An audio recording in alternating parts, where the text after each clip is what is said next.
The Sonoma Stompers have partnered with Crandall Roofing to bring you the Grand Slam seating section. All grandstand seats are now sponsored by Crandall Roofing, the best roofers in the North Bay.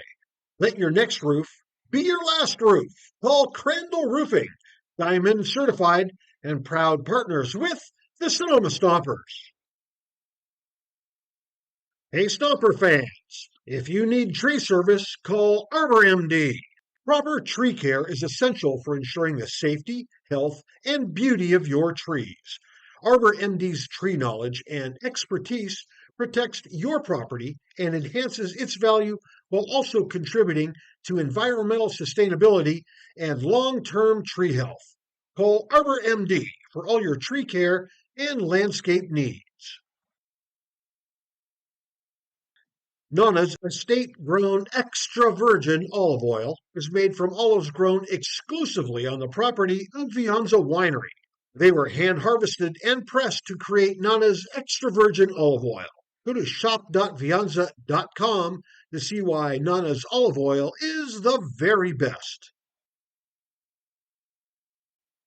United States Congressman Mike Thompson, representing California's 4th District, is a proud supporter of the Sonoma Stompers. The Sonoma Stompers invite you to dine at Verano Cafe. Longtime Sonoma natives Veronica Perez and Carlos Rubio listened to the community's yearning for wholesome food and responded by opening a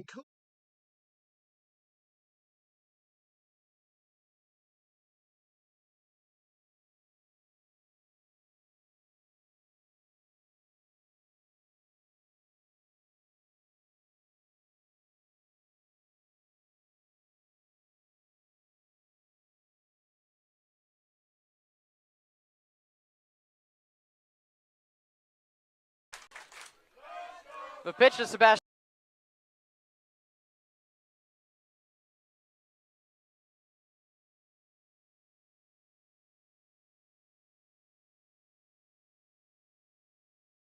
The Sonoma Stompers have partnered with Crandall Roofing to bring you the Grand Slam seating section. All grandstand seats are now sponsored by Crandall Roofing, the best roofers in the North Bay. Let your next roof be your last roof. Call Crandall Roofing, Diamond certified and proud partners with the Sonoma Stompers. Hey, Stomper fans, if you need tree service, call Arbor MD. Proper tree care is essential for ensuring the safety, health, and beauty of your trees. Arbor MD's tree knowledge and expertise protects your property and enhances its value while also contributing to environmental sustainability and long-term tree health. Call Arbor MD for all your tree care and landscape needs. The Sonoma Stompers are tail wagging happy to have partnered with Pets Lifeline. Pets Lifeline offers several programs for pet owners in Sonoma, from dog training classes to spay-neuter and microchipping. Pets Lifeline also has a trap, neuter, and return feral cat program, as well as resources to help with rehoming a pet. Pets Lifeline is here to support pet owners in keeping their pets healthy and happy. Pets Lifeline is also hosting Bark in the Park on July 28th, so you can bring your pet to a Stompers game. Pets Lifeline and the Sonoma Stompers, proud partners. The Sonoma Stompers are proud to have teamed up with Park Point Health Clubs this season. Let Park Point's innovative fitness and lifestyle programs improve your quality of life through our Focus 3030 nutrition and training program. Or take Pilates classes, learn kickboxing, get back on the bench with our weight training program. We have personal trainers and, check this out, we even have childcare to help you create the time to become the best you can be. Park Point Health Clubs are located in Santa Rosa, Healdsburg, and right here in Sonoma. Park Point Health Clubs and the Sonoma Stompers, proud partners.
Local expertise worldwide. Sotheby's International Realty is well known for their exceptional real estate agents that distinguish themselves in communities all over the world. To learn more about real estate in Napa, Sonoma, San Francisco, and the rest of the Bay Area, or around the globe, contact Sotheby's International Realty Wine Country Brokerage at 707-935-2288. That's 707-935-2288. Sotheby's International Realty. The Sonoma Stompers are excited to have Jacob's Restaurant providing all of our concessions this season. At the ballpark, you'll find gyros, Chicago dogs, pizza, and salads. But in their restaurant, you'll find the best Mediterranean-style offerings in town. Seafood linguine, chicken piccata, ravioli, risotto, pizza, and so much more. Don't forget to try their desserts. Jacob's Restaurant is located on 1266 Broadway, right next to Traintown.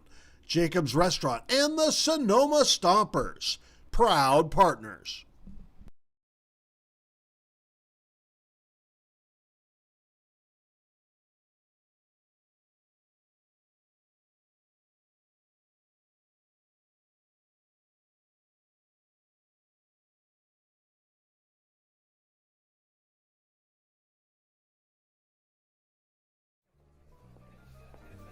Nestled in the heart of Sonoma, Verano Cafe stands as the answer to locals yearning for wholesome food. Opened by Veronica Perez and Carlos Rubio, this cozy diner is nestled conveniently at the crossroads of Highway 12 and Verano Avenue. At Verano Cafe, breakfast, lunch, and dinner are experiences crafted with love and local ingredients. Each dish is a symphony of taste. But Verano Cafe isn't just about breakfast. Their lunch menu features favorites like fish and chips and classic French dishes catering to all tastes. Dinner includes house-made pasta dishes and elegant entrees. What really sets Verano Cafe apart is its commitment to quality and community. With locally sourced ingredients and a dedicated team that feels like family, Verano Cafe offers a warm and welcoming atmosphere. Whether you're a Sonoma local or a visitor, Verano Cafe promises to elevate your dining experience. Join us today and become a part of the Verano Cafe family. Verano Cafe, located at the crossroads of Highway 12 and Verano Avenue in Sonoma.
Hey, Stomper fans, if you're looking for roof services, look no further than Crandall Roofing. Crandall's dedicated team of professionals guarantees excellence. From roof repairs to installations, Crandall delivers top-notch solutions with unmatched value. One of the reasons Crandall Roofing stands out is Crandall Roofing uses only Class A fire-rated materials, and Crandall Roofing is certified by the manufacturer who extend warranties up to 50 years. Not only that, but Crandall Roofing's simple pricing plan ensures absolute transparency. Hey, with straightforward rates and no hidden fees, Crandall Roofing makes roofing solutions easy.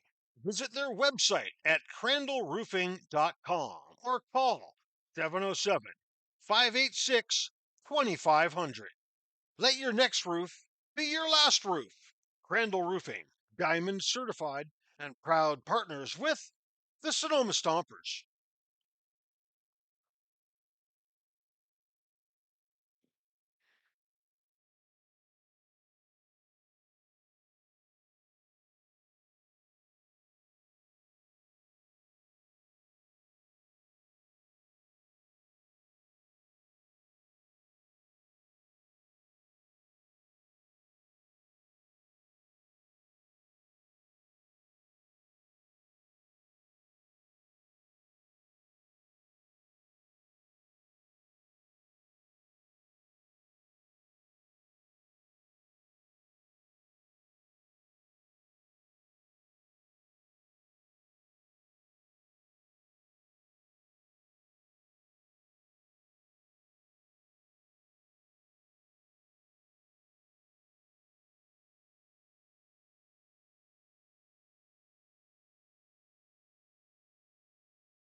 The time has come.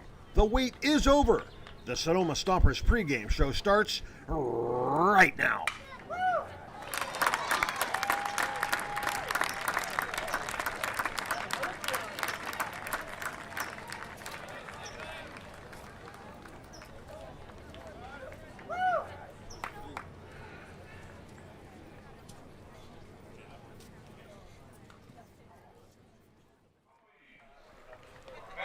The Stompers are down south in Thousand Oaks, California, just 2 wins away from being crowned California Collegiate Champions. The Stompers won the CCL North, and they did it in dramatic fashion, to say the very least.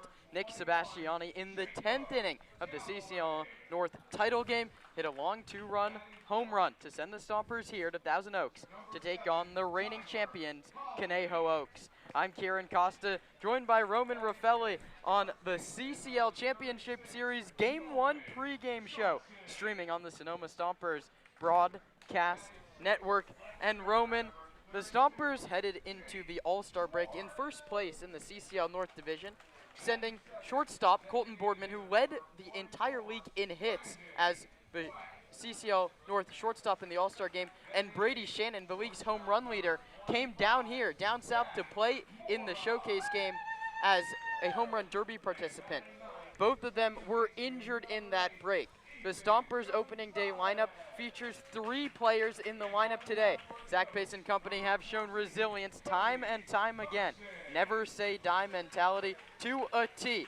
Now just 2 wins away from winning it all. What do they have to do? Yeah, you got to continue to stick to your fundamentals, continue to play the team baseball that has gotten you to this point. We've seen sparks of power offense like the Nick Sebastiani home run, like the several home runs off the bat of Max Handren. That's 6 from him this season. Continue to play the game that you've been playing all season long. Injuries, guys leaving for school, it doesn't matter. You're here now. Stick to the fundamentals, play catch, do the things you've done to get you to this point, and you're going to be successful. Yeah, so what you have to do with that, though, Roman, is you're playing a team that matches your style pretty well. The Stompers love to bunt. You know who does it even better? Is these Conejo Oaks. The reigning champions, they swept the Crawdads in 2 games last year of this season, 24-13, 20-6, playing here at Sparky Anderson Field on the campus of Cal Lutheran University in Thousand Oaks. And so it's going to be a game of small ball between these two. Neither team hit the long ball that much. The Stompers have come on strong in the second half, but fundamental defense and get them on, get them over, get them in. That's the key to the game for both teams, which will make this one interesting.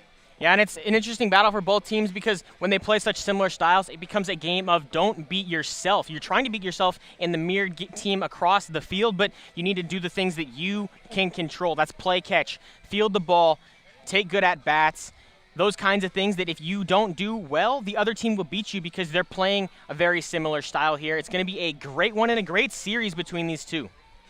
David Solis and Zach Pace, the 2 managers, meeting with a 4-person umpiring crew down here. And let's talk about the Stompers as a whole, Roman. This is their 4th year in the California Collegiate League. They were well under 500 for a couple of seasons. Last year, they lose in the CCL North title game to the Crawdads in Walnut Creek. But a packed house of Stompers fans just 48 hours ago got to see their hometown hero, Nick Sebastiani, mash a go-ahead 2-run home run to send them here to the title. So you're coming off an adrenaline rush of the greatest moment in Stompers CCL history. Are you a little burned out from that, or are you riding that high right into today? Well, and the goal is to ride it in. You have a fun trip down here, a nice night in the hotel, just recuperating, building on that momentum, knowing that you just won the North. That's a huge accomplishment for this team, especially with everything it's been through, injuries, school commitments, just the constant roster revolving door that was the Sonoma dugout this season.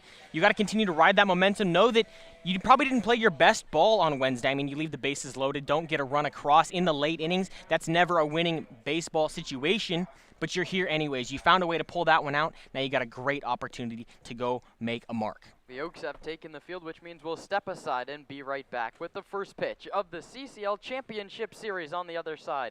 You're watching the Sonoma Stompers Broadcast Network.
The Sonoma Stompers take the field for the 50th time in the summer of 2025, and this one matters the most. It's Game 1 of the California Collegiate League Championship Series from Sparky Anderson Field here on the campus of Cal Lutheran in Thousand Oaks, California. I'm Kieran Costa, joined by my broadcast partner, Roman Raffelli, as we've been on the microphone oh so many times this year. Roman, it's been a long road to get here. The Stompers win the CCL North regular season. They earn a bye into the CCL North title game, and they beat the Crawdads to face these Oaks and the right-handed pitcher, Cody Carson. The 6-foot, 190-pounders, 22 years old, from right here in Thousand Oaks, California. The righties, it's a long road to get to where he is right now. Thousand Oaks High School, to Menlo College, to Moore Park College. He threw last year at New Mexico State University. He's still in the grad transfer portal. Third season pitching for the Oaks, which means he was on the team last year when the Oaks swept the Walnut Creek Crawdads en route to hoisting the 2024 crown. But he goes against a lineup of Stompers today, led off by the right fielder Quinn Meaden, then the shortstop Max Handren, the DH Nick Sebastiani, and the third baseman Xander Silkin. The center fielder Cam Hegeman hits fifth, the first baseman Paul Lazul hits sixth. 7, 8, and 9 go the second baseman Anthony Shepler, the catcher Connor Pulaski, and the left fielder Trent Keys for the Sonoma Stompers, sporting their road gray uniforms. Sonoma scripted across the front, and that's who they're playing for today. The fans that couldn't make it down here to Cal Lutheran and packed out Arnold Field on Wednesday. The best atmosphere I've ever seen at that place to get the Stompers here. Dave Hoke sprints down the third base line to take the third base coaching duties. Jacoby Heyer strolls to first base. Zach Pace is the Stompers manager. He's assisted by pitching coach Mike Nunez and hitting coach Paul Madarena. Kenny Meimersdorf's on the staff with Casey Gilroy, and Quinn Meaden, the right fielder, slowly will take his place in the right-handed batter's box. 2 months have led up to this point for the entire Sonoma community and the ball players on the field. Meaden digs in from the right side. Cody Carson and the Conejo Oaks sporting their light blue uniform. He stares in to get his sign. Max Ponce says play. Carson is ready. Meaden is ready. And the 2025 CCL Championship Series is underway. The pitch is low, ball one. 4:02 here in Thousand Oaks, California. It's a perfect 79 degrees. Carson delivers. Meaden takes. Low for a ball, 2-0. Quinn, as we talked about, one of those late additions to the ball club, Roman, played just 5 games in the regular season.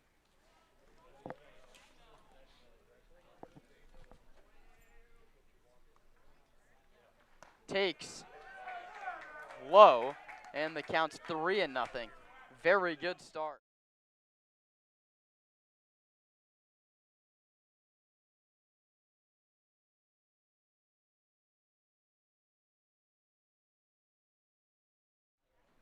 Carson delivers a called strike, 3-1. Meaden 0 for 3 on Wednesday. That was a CCL North title game. He's ahead 3-1. Carson from the side step. Meaden chases 3-2.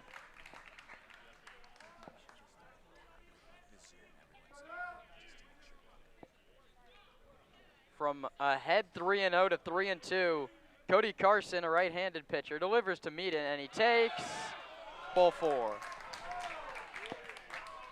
And there's a good amount of Stompers fans that have come down here. They get a roar from the first base side where the Stompers are set up. The Oaks down the third base line. Meaden aboard to start the ball game. No better way to open it up, Roman. Yeah, fantastic there. And while we didn't get to it in the pregame show, Cody Carson is our look behind enemy lines guy today. The walk and strikeout ratio very close there. The Stompers love a good free pass. They have all summer long. He can't give up many, and that's not a good start there.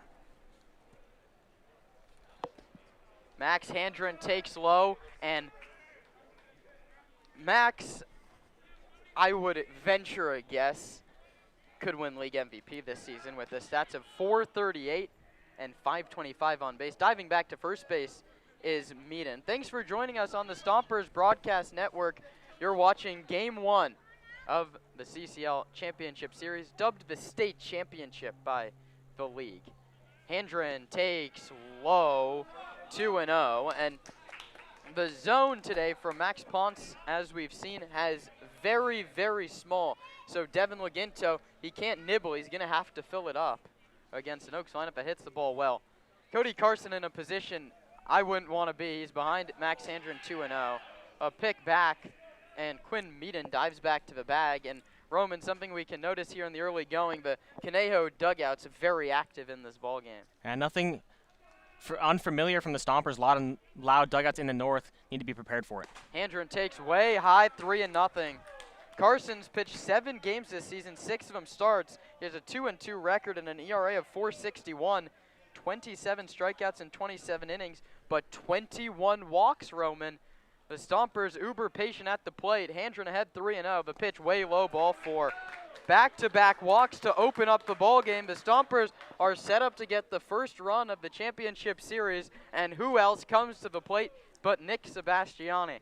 Last time he dug in was in the bottom of the 10th inning with the Stompers trailing 2-1, a chance to come here to the CCL Championship on the line. Brady Wilson decided to throw 2 straight breaking balls to Nick, and the second one was hit over the left field fence to send the Stompers to the ship. That's where they stand now. First and second, nobody out.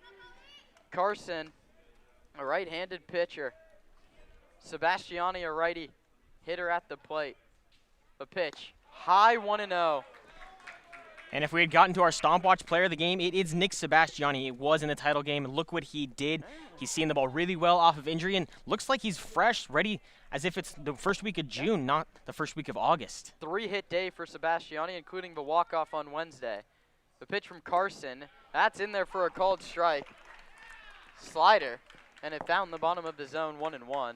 Sebastiani, 26 games this season, shortened by a knee injury, which held him out for a majority of July. 2 doubles, a triple, 4 home runs, and the biggest swing in Stomper CCL history. He takes high, another slider. Carson mixing and matching, throwing everything he has to the first 2 hitters. But Roman, is this command issues, or you gotta be a little bit amped? It's the CCL Championship. Yeah, for sure, some of both there. Interesting to watch. Sebastiani takes a fastball. That finds the bottom of the zone on the outside corner. A very nice pitch. He goes back to the fastball at 88, 2-1. Meaden off second, he walked. Handren off first with the same. The pitch to Sebastiani is foul back to the screen. And the count's 2-2. Back to the breaking ball. He fouled it straight back in on the hands. A nice piece of hitting by Nick Sebastiani. And the first opportunity here where Carson's ahead in the count, that being a tie, of course, but he's got a ball to give. Going to be interesting to see how he pitches ahead here. Needs to dig himself out of a hole and establish dominance on the mound here in the top of the first. 2-2 pitch, 2 on, no one out. Carson to Sebastiani, high, filler up 3-2. Very nice take from Nick. And I don't think you send the runners in this spot, but you definitely are set up.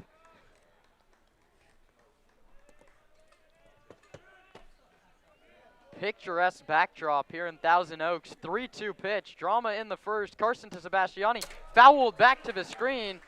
Got a piece of the camera that we've set up. That was the last thing I had on my bingo card, but no problem. Thanks for sticking with us. Coming right into your living room there. Yeah. Lots of hitting room on the right side. We'll see another 3-2 pitch on the way to Nick Sebastiani. Carson lifts the leg and delivers. Sebastiani pops it up out of play. A great at-bat here by Nick Sebastiani. Nicky 6, as they call him. That's what Zach Pace called him in the post-game interview.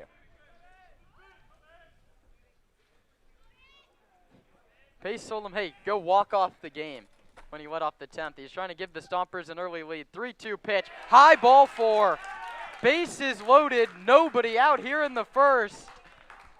You couldn't ask for a better start from Sonoma. It's up to Xander Silkin to try and get some of these runs home. Meaden walked on 6 pitches. Handren walked on 4. Sebastiani walked on 9. Bases loaded, nobody out. An eerily similar situation to the bottom of the 9th inning in Wednesday's North title game. The first pitch to Silkin, high and tight, 1-0. That was the 20th pitch thrown by Carson, and time called by the shortstop, Mora. He's just going to come in and try and settle down his pitcher. Somebody's got to do it. Pitching coach Scott Radinsky stays put, as does the manager David Solis.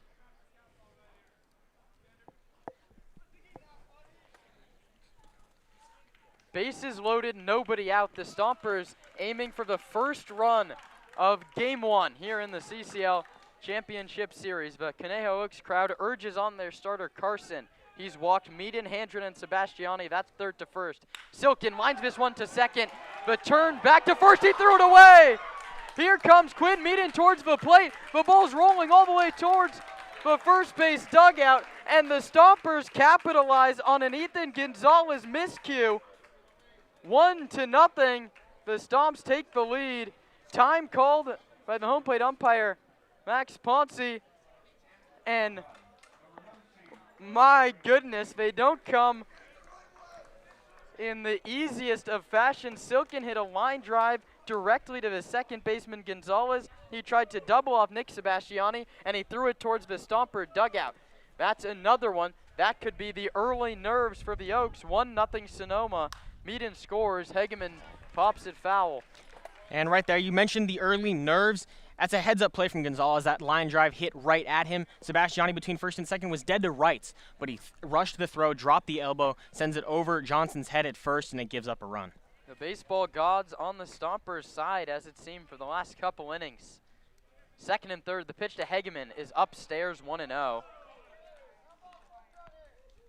And if I'm Devin Laginto and Connor Pulowski sitting over there in the dugout, I'm thinking every single pitch has to pick up a good piece of the strike zone. You're not getting anything around the edges. The pitch to Hegeman inside. So to recap this first inning, Meaden, Handren, and Sebastiani all walked to load the bases. Xander Silkin hit a line drive to the second baseman Gonzalez in an attempt to pick back to first base. He allowed a run to score. Second and third, Sonoma looking for a crooked number. The pitch to Hegeman's a fastball lined on one hop to shortstop. Moore is going to throw to first base in time, and Max Handren has to hold at third. Unproductive out Cam Hegeman. I don't know if I'm Max Handren. I might be pushing to try and score when that throw goes to first base. 6-3, everybody stays put.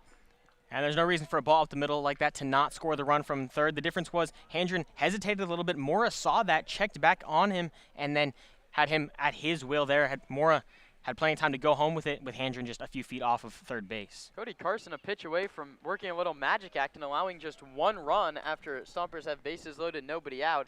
And these are the situations that come back to get you later in the game. Crooked numbers in the first, always important, especially with Sonoma. The pitch to Lazul, cut on and missed. Late on a fastball, and the count's 1-1. The Stompers in the regular season, Roman, were just magnificent when they scored the first run of the ball game, 22-5. They didn't score first, but got the win on Wednesday. Lazul late on another fastball, 0-2. Paul struggling a little bit of late. He was 0 for 3 with 3 strikeouts in the North title game.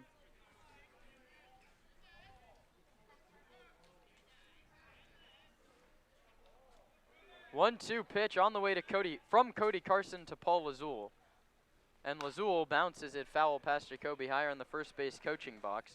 We'll set the defense for you with the Oaks. I know we're a little late with that here in the first inning. Jake Schwartz in left, Tommy Kenlinger in center, Lucas Danielwitz in right. Tyler Hawley, our old friend, at third. Zach Mora is at shortstop, the second baseman Ethan Gonzalez, and the first baseman Nolan Johnson. Lazul calls time at the plate. 1-0 Stompers in the first. Lazul, left-handed hitter with power, heading back to Monterey Bay Peninsula. That's where he'll continue his college career in the fall. He hit .228 in the regular season, and he's gone a look in here. Curveball over the outside corner. Cody Carson loads the bases with nobody out, but limits the damage to just one. That being said, we head to the bottom of the first. Devin Laginto takes the mound with a 1-0 cushion.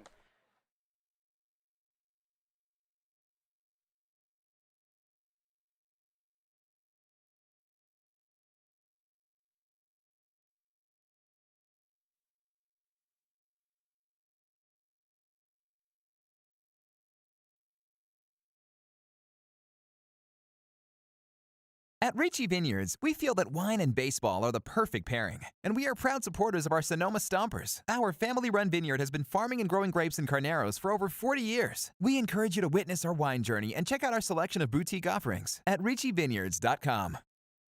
The Stompers are proud to have Adams Chiropractic as our official chiropractor. Keeping our players healthy and in the lineup is our #1 priority, and Adams Chiropractic is right there every step of the way, thanks to Dr. Lawrence Adams.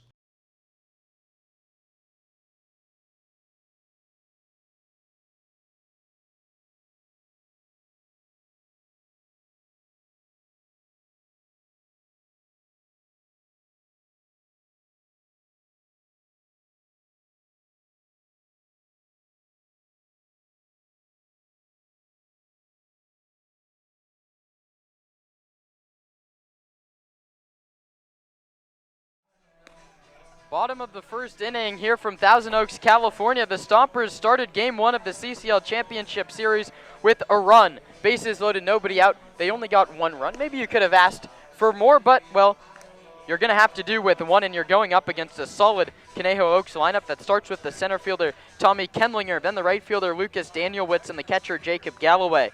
The third baseman, Tyler Hawley, cleans it up, followed by the first baseman, Nolan Johnson, and the left fielder, Jake Schwartz.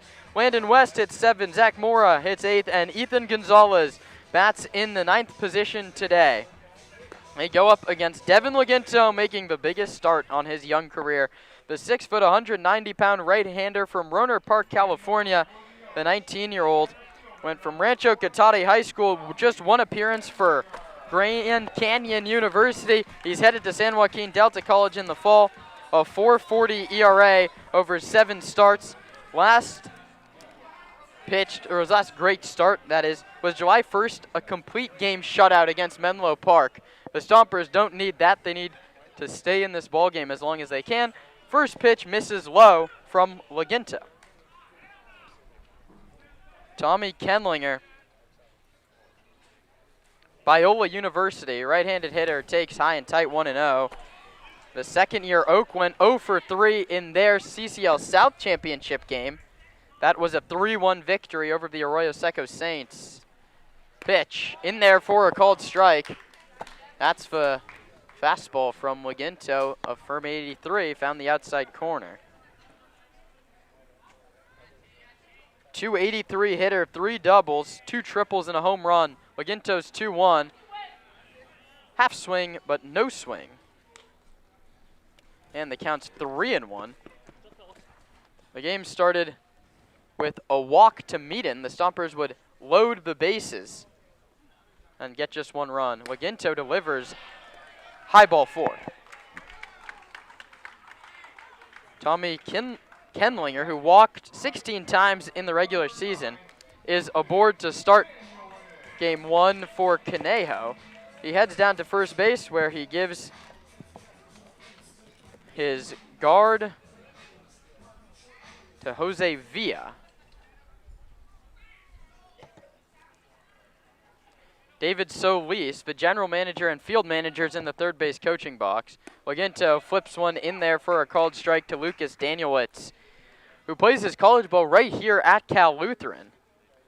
3 doubles, 2 triples, 13 driven in. 10 steals on the year for Kendlinger off first. Laginto takes a peek over, slide step home. Pulowski picks back to first. Lazul blocks it. Pitch missed, 1-1. And that's something to watch here. Pulowski loves the move back to first. It's a great move. He's accurate with the throw and gets some good velo behind it. Got to be careful of throwing that ball into right field, but a nice aggressive back pick early. Laginto loves to work quickly. Stares in and comes home. Fastball misses. Slider low and away. And Max Ponce doesn't just have a tight zone. There's pitches that the TrackMan system say are in the zone that are getting called balls, so it's even smaller than a regulation strike zone. And that ball, according to the TrackMan system, not even touching the edges, entirely in the frame. This one's popped up on the infield. Max Handren, the shortstop, battling the sun and makes a one-handed catch. First out recorded, it's Lucas Danielwitz, not an easy guy, and this brings up a left-handed hitter, the catcher Jacob Galloway, who has maybe the most impressive baseball resume I've ever seen. Harvard Westlake High School to USC to Texas A&M. He's now headed to Oregon State. There's an unlimited list of MLB players who've come out of every single one of those organizations. Yeah, and if you can see it on his foot guard, it's still that maroon Galloway foot guard from A&M, and I mean, that is quite the pedigree there. A stud in the 3-hole. Tough season for the Aggies down there in College Station, but a great season for the Oaks. That one misses away. Galloway, a .296 hitter, 6 doubles, a homer, 21 RBIs. A catcher for the CCL South in the showcase game back in mid-July. Slightly open stance from the left side. Laginto, a righty, comes home and misses low, 2-0. Another all-star, Tyler Hawley, and Connor Pulowski is picked to first base, and the ball kicks away. Walking back to first is Kenlinger. Galloway, not a guy that's going to strike out. 20 walks to just 7 Ks.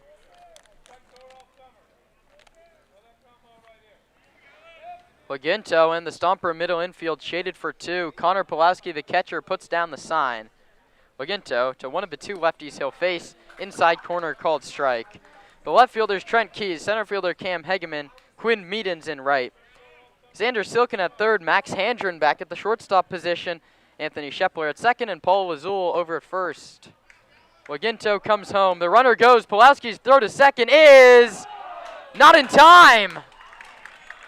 The throw looked like he beat him, but Alan Alvarez, the crew chief, made the call and called him safe. Did that ball come in and out of Handren's glove? Maybe the swipe was a little bit late.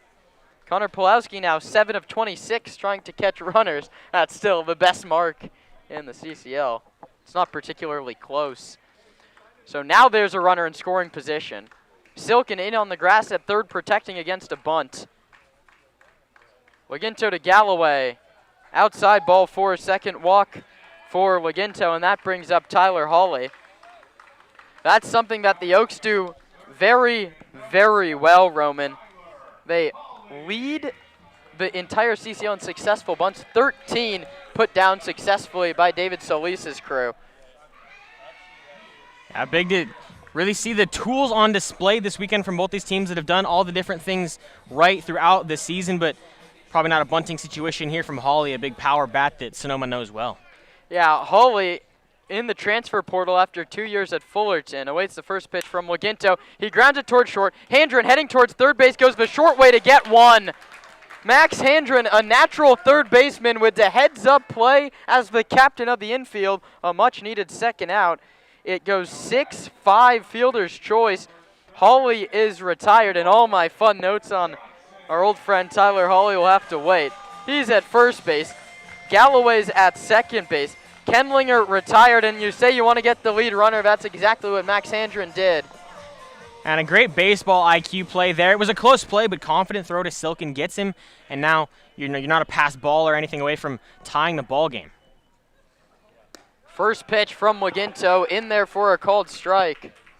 Slider from Devin. And you see here, the second he got that second out, it looks for a second like the pace is going to pick back up, but him and Connor Pulowski couldn't get on the same page.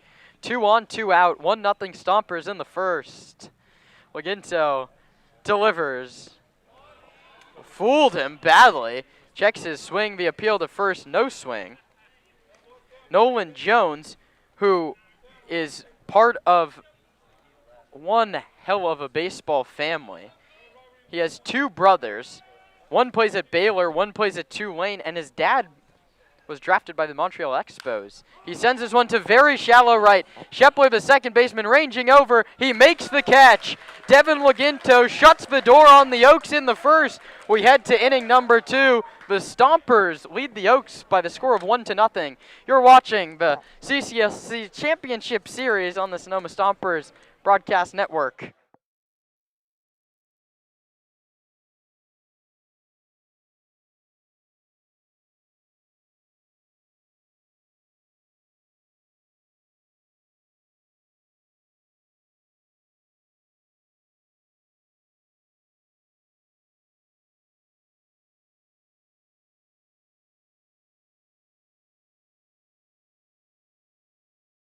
The Sonoma Stompers have partnered with Crandall Roofing to bring you the Grand Slam seating section.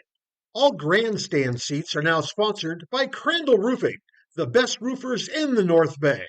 Let your next roof be your last roof. Call Crandall Roofing, Diamond certified and proud partners with the Sonoma Stompers. Hey, Stomper fans, if you need tree service, call Arbor MD. Proper tree care is essential for ensuring the safety, health, and beauty of your trees. Arbor MD's tree knowledge and expertise protects your property and enhances its value while also contributing to environmental sustainability and long-term tree health. Call Arbor MD for all your tree care and landscape needs. Nana's estate-grown extra virgin olive oil is made from olives grown exclusively on the property of Vianza Winery. They were hand-harvested and pressed to create Nana's extra virgin olive oil. Go to shop.vianza.com to see why Nana's olive oil is the very best. United States Congressman Mike Thompson, representing California's 4th District, is a proud supporter of the Sonoma Stompers. The Sonoma Stompers invite you to dine at Verano Cafe. Longtime Sonoma natives Veronica Perez and Carlos Rubio listened to the community's yearning for wholesome food and responded by opening a cozy diner nestled conveniently at the crossroads of Highway 12. Anthony Shepler leads off here in the the top of inning number 2. Sonoma leads it 1-0, looking to add on against Cody Carson. The righty out of New Mexico State delivers, and Shepler swings and misses on a fastball. It's 0-1. Last time out for Carson was at Sinsheimer Park in San Luis Obispo on the 26th of July. He gave up 5 earned runs and walked 6 over 2 2/3 against a Blues team that lost in the wild card game. And Shepler swings and misses. He's fooled on the fastball and then the slider. It's 0-2. And Shepler, 2 halves of the season, really 2 different tales for him. Started really struggling to see the ball, a lot of strikeouts, but is hitting near 300 in the month of July, that CCL and non included. 0-2 to Shepler's bounce to first, coming over is Johnson, and it kicks off his glove. The Oaks, which ranks 2nd in team errors in the entire CCL, have made 2 in as many innings. Anthony Shepler, doesn't matter how he gets there, he's beaming over at first base. Leadoff runner aboard, and the Stompers look to add to their 1-0 lead with Connor Pulaski bumped down a little bit, 8th spot today. A guy with a 400 on base percentage, Roman. 18 walks this season. That's 3 more times than he struck out. A guy that puts the ball in play. Right-handed hitting catcher. Chico State to Butte to Bellarmine, and now he's here. He takes way high, 1-0. And the great thing with having Pulowski down there with such a high on-base percentage, followed by Trent Keys, who's is just as high, if not higher, the bottom of the order here can be productive. We saw that in the North title game, and just, you can have 7, 8, 9 be really productive, get on base for the top of the order, good things are going to happen. A check back on first base, but to no avail. Diving back is Anthony Shepler. It's a very nice right-handed move from Cody Carson. Quinn Meaden was almost picked a couple times, and Shepler almost was too. The pitch to Pulowski is a called strike, bottom of the zone, and as this early innings continue, we're going to try and figure out what the zone is from Max Ponce. Another check on Shepler, and again a very close play. Anthony back with a dive, a ball and a strike. The move from Cody Carson, it's quick, it's snappy, it's deceptive. Shepler and all Stompers, until we get deeper into this game, need to shorten up the lead a little bit. 1-1 pitch coming to Pulowski. Connor lines it into right field. Coming on is Danielewicz. He makes the catch. Shepler way off first base. He scampers back. I understand that was a hard hit baseball, but Anthony Shepler was way too far off first base. L9, Pulowski is retired, and that brings up Trent Keys, who had himself quite the evening on Wednesday at Arnold Field. 3 doubles out of the 9th spot. That's where he finds himself today, which means Quinn Meaden is in the on-deck circle. And one of those right off the top of the wall. It was nearly a home run. Another check on Shepler, who's again not diving back to the bag. Someone from that dugout should tell him to cut down the lead by a step. Kyle Olympia expected to return to the club tomorrow, which would take Shepler out of the lineup. This one's a soft line drive into right, and Danielewicz robs Trent Keys of a hit with a sliding play coming towards home plate. Keys aggressive first pitch, got good win on it, served it into right, but Danielewicz made a very nice play, the right fielder from right here at Cal Lou. He knows how to play this outfield and got a great beat on that baseball. And that's now 3 hard line drives that have what could have been a hit for the Stompers have been caught. Nice defense so far here, but the Stompers seeing it well from Cody Carson. A pitch to Meaden is a called strike over the inside corner. And that pitch a ball or two inside there, Meaden's going to have to adjust. Quinn, right-handed hitter out of Colorado Springs, takes low 1-1. From Santa Rosa, California, went to SRJC and had himself a nice little season at UCCS. Shepler's still at first. He reached on an error and another pick back. He's safe. And the other thing that Cody Carson does really well is he's aware of when Shepler specifically is getting his lead, and as he's moving off the bag, picks right back and forces him to shift the momentum. The pitch comes home to Meaden, and he's fooled badly on a fastball. It was low, and Meaden just swung right over the top. Quinn struck out just one time in the first 5 games he had here in Sonoma. He struck out with the bases loaded in the bottom of the 9th on Wednesday. 1-2 pitch. He grounds it right to the shortstop, Mora, who gloves it, sets his feet, throws to first, and just barely gets the hustling Quinn Meaden. Stompers get the leadoff runner aboard, but nothing after that. No runs on no hits and 1 left. 1.5 in the books in Game 1 of the CCL Championship Series. Sonoma leads Conejo 1-0.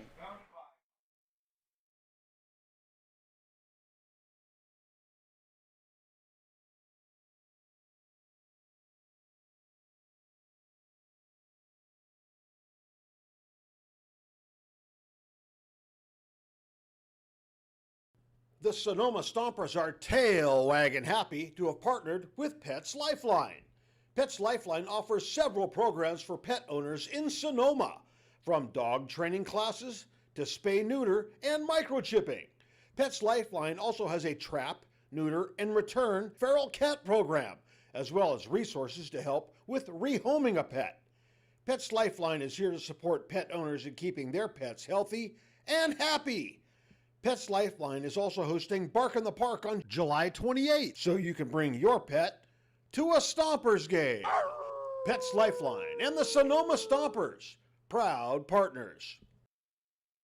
The Sonoma Stompers are proud to have teamed up with Park Point Health Clubs this season. Let Park Point's innovative fitness and lifestyle programs improve your quality of life through our Focus 30/30 nutrition and training program. Or take Pilates classes, learn kickboxing, get back on the bench with our weight training program. We have personal trainers, and check this out, we even have childcare.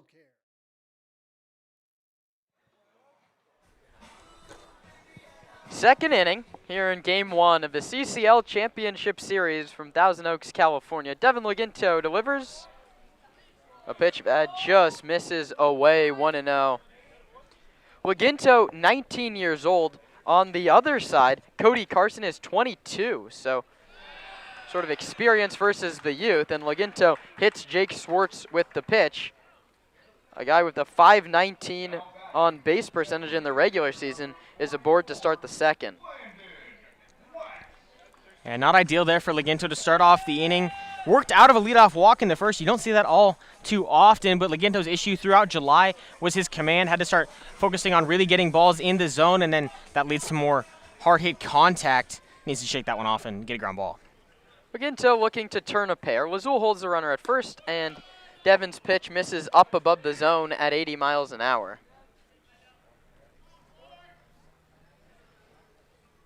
Stompers got a run in the first, courtesy of a throwing error by the second baseman, Gonzalez. This pitch is bounced right back to Laginto. His only throw is to first base. He lobs it over there in time. So it goes 1-3. Jake Schwartz heads to scoring position. Landon West does a job. The Rice Owl heads back to the dugout, and that brings up the Westmont College right-handed hitter, Zach Mora. Zach, 240 average, 330 on base in the regular season. Here's a guy with a little bit of swing and miss in him. 18 strikeouts to just 6 walks.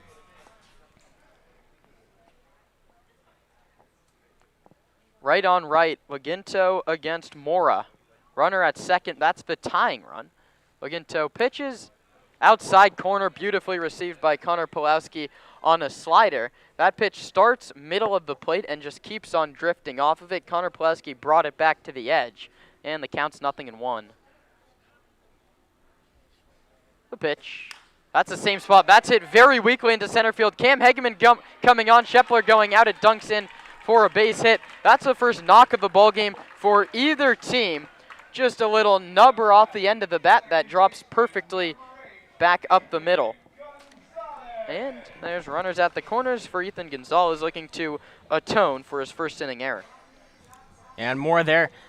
Very well ahead of the off-speed from Laginto, but finds a gap in the defense. Now first and third, Stompers looking for a ground ball, but would be surprised to see something shifty from the Oaks here. Yeah, I wouldn't be surprised if they send Mora. Pulowski receives the pitch from Laginto, low 1-0.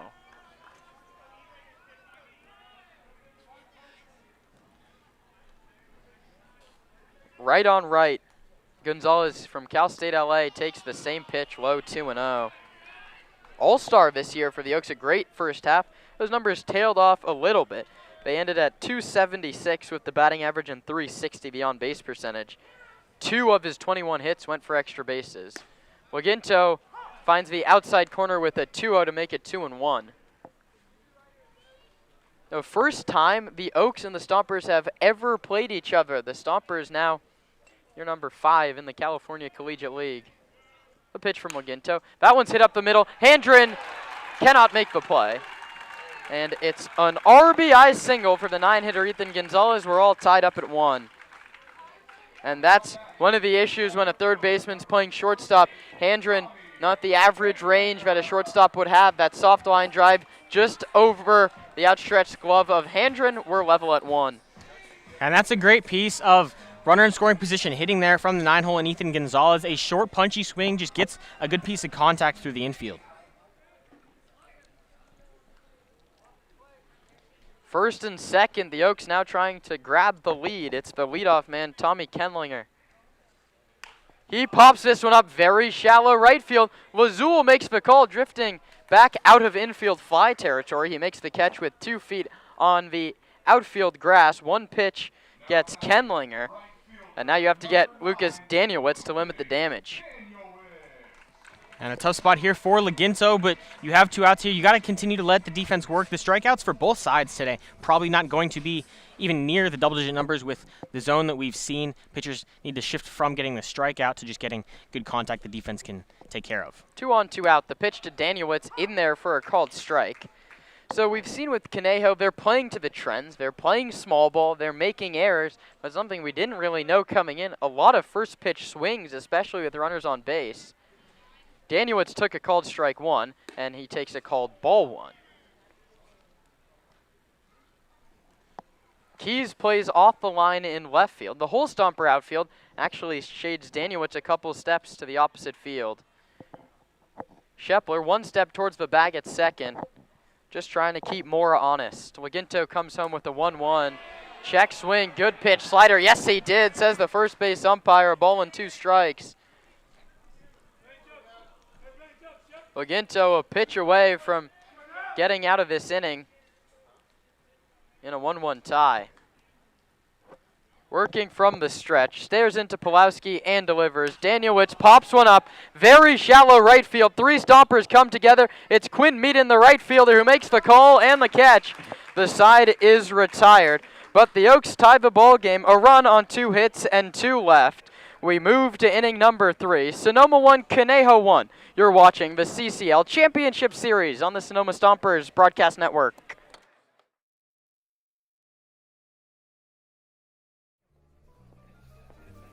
Nestled in the heart of Sonoma, Verano Cafe stands as the answer to locals yearning for wholesome food. Opened by Veronica Perez and Carlos Rubio, this cozy diner is nestled conveniently at the crossroads of Highway 12 and Verano Avenue. At Verano Cafe, breakfast, lunch, and dinner are experiences crafted with love and local ingredients. Each dish is a symphony of taste. But Verano Cafe isn't just about breakfast. Their lunch menu features favorites like fish and chips and classic French dishes catering to all tastes. Dinner includes house-made pasta dishes and elegant entrees. What really sets Verano Cafe apart is its commitment to quality and community. With locally sourced ingredients and a dedicated team that feels like family, Verano Cafe offers a warm and welcoming atmosphere. Whether you're a Sonoma local or a visitor, Verano Cafe promises to elevate your dining experience. Join us today and become a part of the Verano Cafe family. Verano Cafe, located at the crossroads of Highway 12 and Verano Avenue in Sonoma.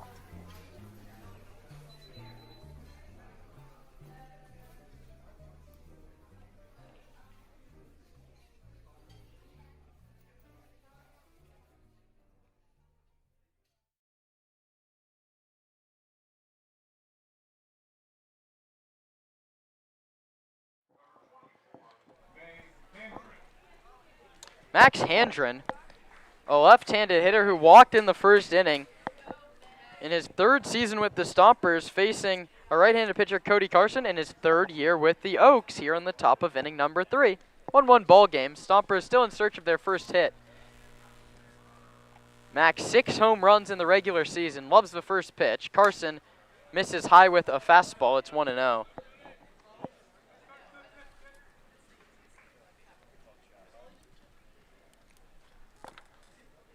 Right on left, Carson and Handren. 1-1 ball game in the third. Cody to Max. It's a cue shot to the third baseman, Hawley, who fields a high hop, bobbles it, and Max is safe. The third error by Conejo Oaks infielders, and there's nobody out in the top of the third. The Stomps are getting gifts. Now they have to make use of them. That's Tyler Hawley, who is playing a very good third base all season long. Thanks for battling with us here through a couple of technical difficulties. We're just happy we can get you a video stream here on the road. This one's hit foul by Nick Sebastiani.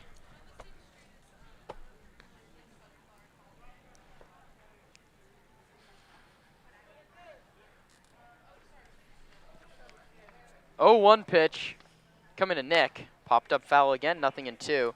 Sebastiani saw 9 pitches en route to a walk in the first inning. The Stompers' first 3 hitters of the first walked, bases loaded, nobody out.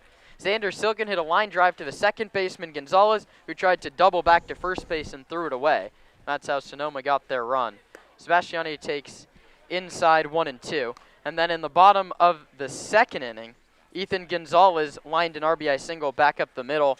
That's how Conejo scored, and that's where we stand right now. Handren at first, he reached on an error. The pitch to Sebastiani, a fastball inside 2-2. And Nick Sebastiani continues to do a very good job of working good counts. And just seeing the ball well, confident with his stuff. I mean, one of the hottest bats in the CCL over the last couple of weeks. The pitch from Carson is high, 3-2. The count fills up. I don't think they're going to send Max Handren, but we shall see. Payoff pitch on the way to Wednesday's hero. Handren runs. Sebastiani swings. It's to the screen. He'll jog down to first base. He's out either way because first base was occupied by Handren when the pitch came home. So Max takes second with a stolen base, his first of the postseason. Sebastiani strikes out swinging on what would have been ball 4, second strikeout for Cody Carson. And that wasn't a hit and run, was it, Roman? Not with 2 strikes there, but a good pitch from Cody Carson there. He had the count leverage. Just fooled him on an off-speed pitch in front of the plate, but heads up on Max Handren to still advance, get into scoring position. So Handren at second base with 1 out for Xander Silken, who takes a pitch up over the head of the right-handed hitter out of West Valley College. Silken from Oahu out in Hawaii was the #1 third baseman in the class of 22 in the entire state. Played a year at University of Hawaii, and he lines this one down the right field line. Danielwitz cutting over. That's a fair ball into the corner. It kicks right under the 320 sign. Silken heads into second. He trades places with Max Handren. It's a ribby for Silken, and Sonoma jumps back out in front. It's 2-1. As Xander Silken, one of 3 key late additions, the other Kyle Olympia and Quinn Meaden. Silken's been phenomenal, almost immediately inserted into the 4 spot and has done nothing but give quality at bat after quality at bat. He had 5 in the regular season, that double there. His first extra base hit with the club, but a huge one and just great presence in the box. Hageman takes a called strike 1.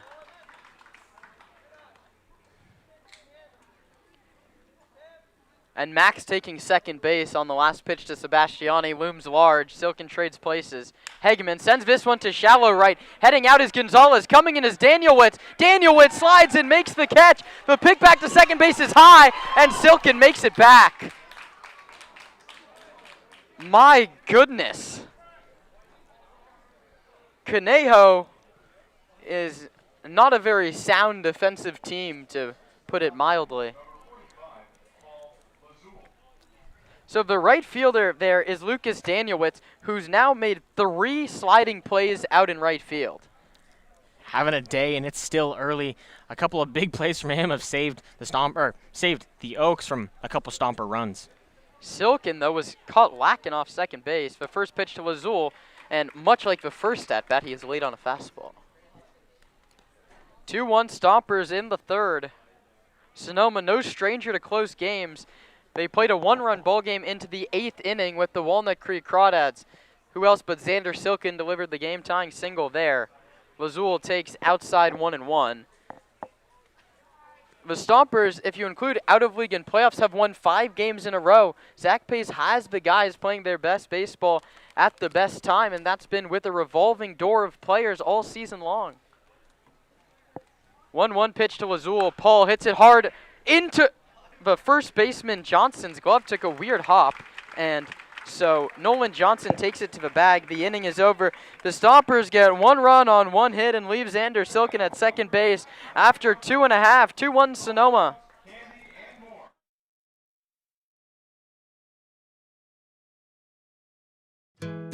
Cresco Rents. What you need, when you need it. And we show you how to use it. It's simple. You choose it, you use it. We have the right tool for every job. Never buy it, never store it. When you need it, just rent it. I'm Chris Smith, president of Cresco. If you need it, Cresco's got it. All over the Bay Area and online at CrescoRent.com.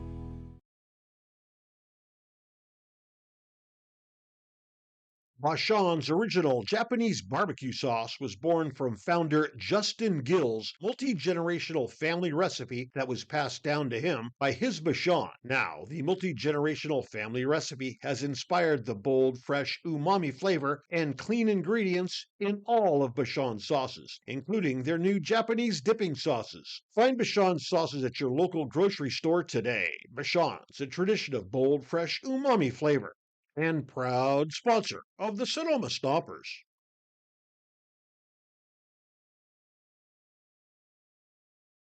Friedman's Home Improvement. When something breaks at your house, head on over to Friedman's Home Improvement. Remember, if we don't have it, you don't need it.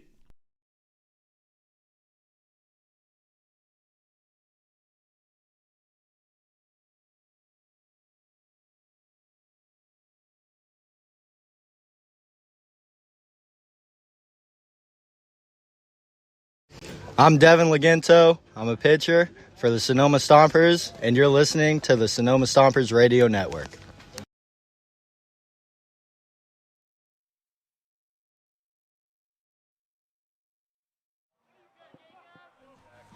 Bottom of the 3rd, I'm Kieran Costa, joined by Roman Raffelli here on the Stompers Broadcast Network. Game 1 of the CCL Championship Series. And Roman, when the Stompers gave up 4 runs in the 9th inning to lose their first out-of-league game to the Berkovich Honors back on May the 30th. May the 9th, beg your pardon.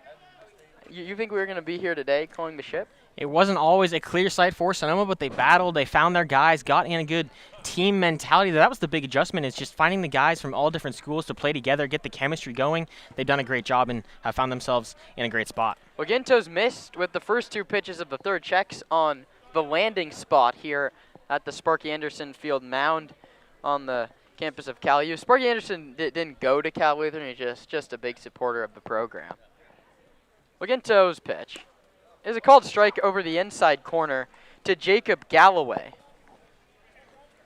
a catcher who went to Harvard Westlake High School. That's the high school where Lucas Giolito, Max Fried, and Jack Flaherty all went.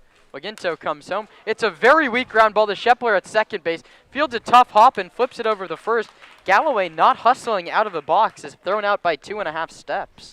And Shepler, not a natural second baseman there, but just figuring it out as he goes here. The Stompers putting him in a good spot. He makes the play. Maybe first one a little bit awkward there, but just going to get more and more comfortable throughout the series and hopefully be really productive for Sonoma despite being out of position.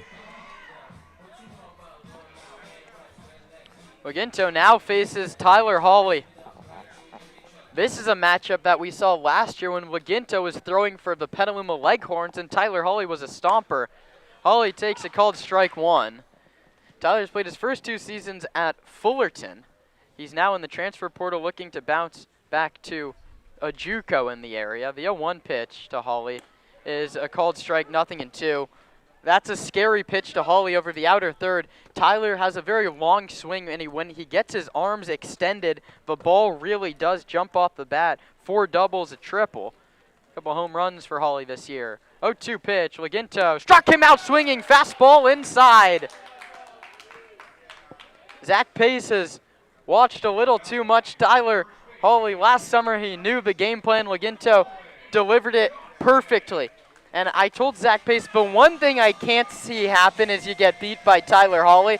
And Zach said, hey, guess what? We know how to attack him. And that's exactly what he did. Dev follows the game plan, 2 outs in the third. This one's hit back up to middle. Rangy Handren behind second, throws to first in time. 1, 2, 3 go the Oaks in the third. Devin Waginto, a couple of shutdown frames. Roman Raffelli takes over the play-by-play duties in the top of the first. The road team, the North champions, the Stompers lead it 2-1.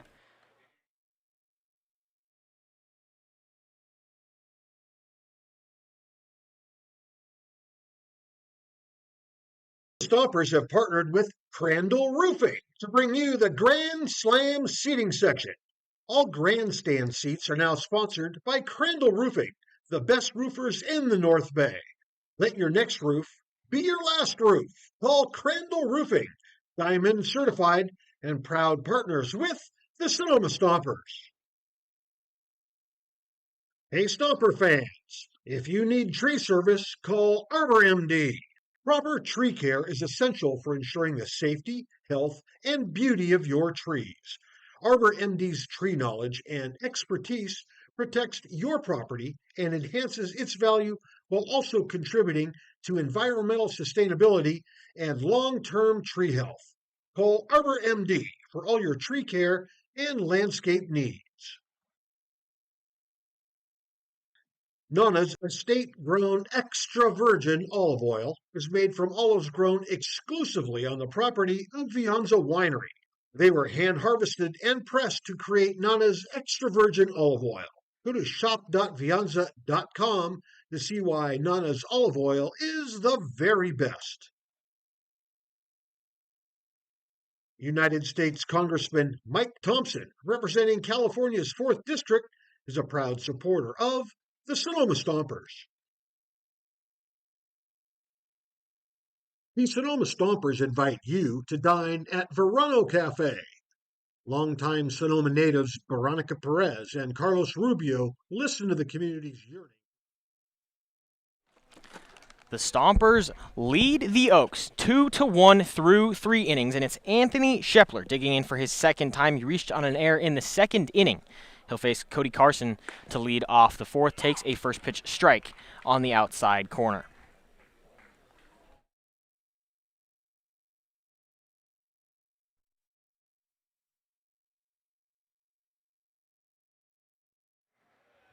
Carson's 0-1 offering misses in the dirt, 1-1 to Shepler, who in the month of July hit .296. That's non-CCL and CCL combined. He slowly adjusted under the coaching staff here after not really getting much run at Ohio State, and has turned into a really nice piece off the bench for Sonoma. Zach Pace, Coach Mayo, as well as Coach Casey Gilroy, just loving that Shepler came into the summer. Not the best approach, not something that they were super thrilled about, but has slowly turned his game into one that's now going to be playing at San Jose State. The 2-1 hit hard down the right field line, but just foul past first base.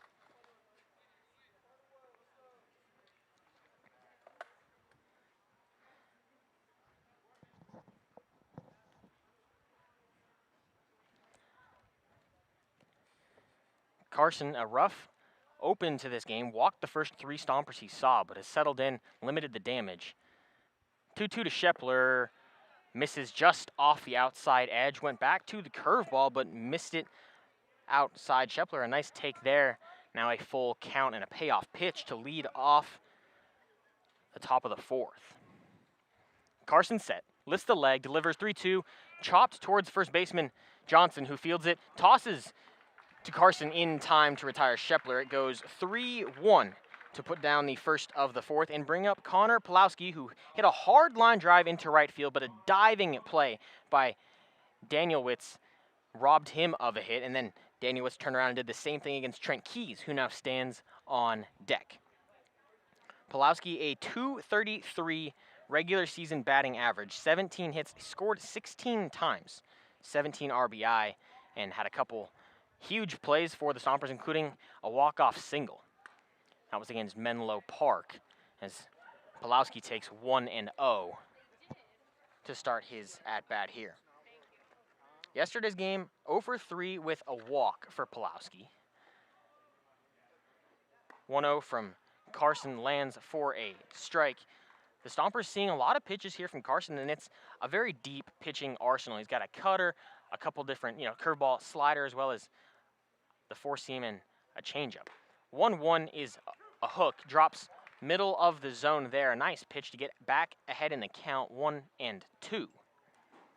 Pulowski, a Bellarmine Knight, grew up in Oakland, Bishop O'Dowd High School. 1-2, hit softly to Hawley at third, who fields, throws across in time to retire Pulowski. That one goes 5-3. And 2 up, 2 down for the Stompers in the 4th. Brings up the 9-hole Trent Keys, who is not the typical 9-hole hitter. A 179 regular season average. That was 15 hits. He scored 30 times, and he scored 30 times because he was hit by 18 pitches and he walked 21 times.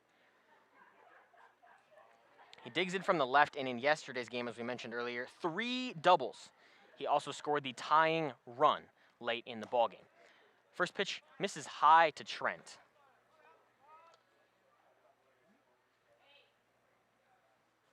Keys, a line out to right back in the 2nd inning. 1-0 to Keys. He didn't go around. They checked to third base. No swing. It's 2-0 now.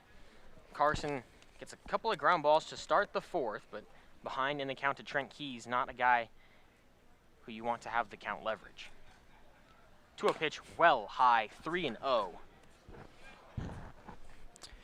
Yeah, Keys so effective with his 3 doubles, but a guy that just consistently gets on base. The end of the season at nearly a .440 OBP, 21 walks. A quality at bat that the Stompers love to see on the board nearly every time. 3-0 to Keys at the eyes, ball 4. A 2-out walk rolls the order over to the top, and it's Quinn Meaden digging in, who walked to lead off this ball game, and that walk now the 4th by Cody Carson. Yeah, Carson walked the first 3 and then settled in a little bit, but even in Shepler and Pulowski getting out, they put the ball in play, which is such a crucial thing to do against this Oaks team. Meaden digs in. First pitch high and in from Carson. Yeah, if you read the series preview article on the Stompers website, that's written by our beat reporter Jordan Kimball. He's done a great job. That's a stat he found that I didn't. Second most errors in the CCL, and they've proved it through 2.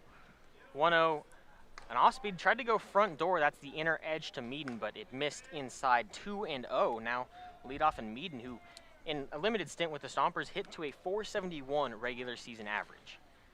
2-1 is in there for a strike. Yeah, and if you're just tuning in now, maybe you missed the pregame show, and you don't know much about the CCL South as a CCL North, a Stompers baseball fan, go to stompersbaseball.com, read that article Jordan wrote. You'll feel like you know a lot about what's going on this series. 2-1's a fastball on the inner edge. 3-1 now to Quinn Meaden here with Trent Keys off first base following the 4th walk by Cody Carson here in this one. Don't let 2 get on for Max. 3-1 outside ball 4. Quinn Meaden's aboard. Back-to-back 2-out walks. And if there's one way Sonoma loves to rally, it's via the free pass. Not a good position to be if you're Cody Carson, with Max Handren digging in from the left side.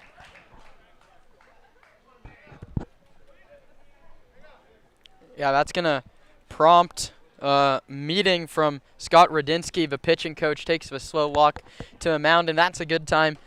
Set us up where we are, Roman. We talked a lot in the open about how this is a guy that struggles with the walk, with the command, and he did a great job in that first inning after walking the bases loaded to get out of it. But this is a spot where you can't leave one in the zone to Handren. Handren had just 1 hit last night, and while a hit in a game is fantastic, we've seen more multi-hit games from Max this season with the Stompers than single-hit games or no-hit games for that matter. Just a guy who loves the game, plays it hard, and is incredibly talented in the 2 spot for Sonoma. Yeah, great analytics team, great writer, but who got that stat for you, Roman? Costa to me pregame here, working as hard as ever. That's 2 on, 2 out for Max Handren. He's been on board twice. He scored the 2nd run for Sonoma. That was just last inning after he reached on a Tyler Hawley error. He walked in the 1st but was left at 3rd base. First pitch from Carson lands as a curveball on the outside edge for a strike to Max, who had 32 RBI and 36 hits with Sonoma this season. 19 games. That's ridiculous. The 0-1 skips at his feet. A nice block behind the dish by Galloway keeps Trent Keys at 2nd base. Yeah, the Stompers are going to have to get the RBIs the hard way. Galloway and the rest of his catching crew, they've allowed just the 2nd fewest balls to get past the catcher. So that's pass balls, wild pitches. They don't let anything through. 1-1 to Handren, misses low again. 2-1, and that's something that will aid them in facing the Stompers here in what could be a lengthy series. Sonoma loves to run. They get great dirt ball reads and see a ball through very well. 2-1 to Handren, in there on the high 3rd of the zone. Handren takes a look back. The home plate umpire there didn't love the call, but it'll be 2-2 with 2 outs, and Handren, a Cal Berkeley guy, needs that 2-strike approach. 2-2 to Handren, skips in. Filler up 3-2 as Trent Keys is chased back to 2nd base. No throw from Galloway. Yeah, so now you have the runners going on the pitch, and something that Handren has to do here is in that 9th inning when he was up with the base loaded 2 outs, it felt like he was trying that home run swing to go try and win it. You just need to punch something the other way and double up your team's lead. Payoff pitch, hit hard, over the glove of the shortstop, Mora. Keys waved by Dave Hoke around 3rd base. He comes in to score the throw to 3rd. Not in time to get Quinn Meaden. Max Handren, an RBI single, extends the Stomper lead 3-1 here in the 4th. I mean, how about that for a prediction? What did I say? Hard line drive the opposite way. Handren punches one over the shortstop. Exactly what he needed there. A good gap-to-gap line drive, and it prompts movement in the Oak bullpen. That's on field down the 3rd base line. Stompers, a pair of 2-out walks, put 2 on for Max Handren, who shoots a single to left, and the Stompers now lead the Oaks 3-1. First pitch to Nick Sebastiani, misses high. He's got a strikeout and a walk. Yeah, and I thought the Stompers might come out a little tired. They're a long way from home. It was a long bus ride yesterday. They've come out fired up and ready to go. 1-0 to Sebastiani inside, gets out of the way. That one 2-0, and there's a guy on the Stomper team that doesn't want a free pass via the hit by pitch. It's Nick Sebastiani there. the left knee banged up after running into the wall on July 3rd. Made his return about a week and a half ago. 2-0, a hook misses high, 3-0 to Nick Sebastiani. And Spencer Kratt warming out of San Jose State down the left field line. Oh, maybe Anthony Shepler should go introduce himself. Shep hit the transfer portal from Ohio State. He's going to go play at SJSU. 3-0, get me over. It is. It's middle and low. 3-1 now to Sebastiani. Not even hometown hero, 2-run walk-off home run. Nick Sebastiani has a 3-0 green light on this ball club. Stick to the approach. 3-1 gets away from Galloway, and Quinn Meaden comes in to score. No contest. It's the third walk with 2 outs here in the 4th, and it scores the 4th Sonoma run. Well, we had that really nice prediction about how Handren was going to go the opposite way with the single. Our prediction of no Stomper specials this series isn't looking as hot. Stompers finding every way to get on the board here, and we'll see another mound visit. This one might be the change. Yeah, this is the manager, David Solis. This could be the end of the line. It's a second mound visit of the inning. I'm not sure if in the CCL you have to go to the pen there, but it's a conversation with the home plate umpire, Max Ponce. I wonder what he could have disagreed with on that play. Could Sebastiani have hindered the catcher Galloway's ability to go chase that pass ball? Is the only thing that I could have noticed. I'm not sure what the conversation's about, but it looks like Cody Carson will stay on the bump. Returns to the dugout here. Still a very aggressive pace down the left field line in the Oak bullpen. Yeah, the Stompers had 2 outs, nobody aboard for Trent Keys, and Trent did what he has done best all season long. And it's get him on and get him in. And Max Ponce is writing something down in his notebook. The call stands. Either way, the Stomps lead by 3. That brings up Xander Silken, who's had the hardest hit ball this entire ball game. Was a double the other way that scored Max Handren last inning.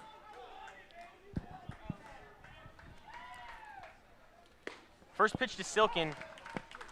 Misses low. How about Quinn Meaden today? 2 walks, 2 runs scored.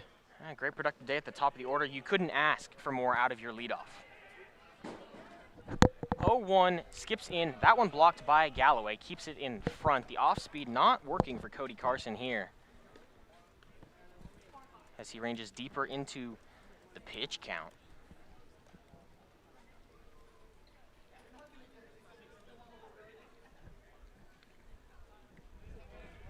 1-1 to Xander Silken. Carson comes set, takes a look at Max Handren in second. The pitch hit just over Max, leading off the bag. It dunks into center field. Handren waved by Hoke around third base to throw. Not on line.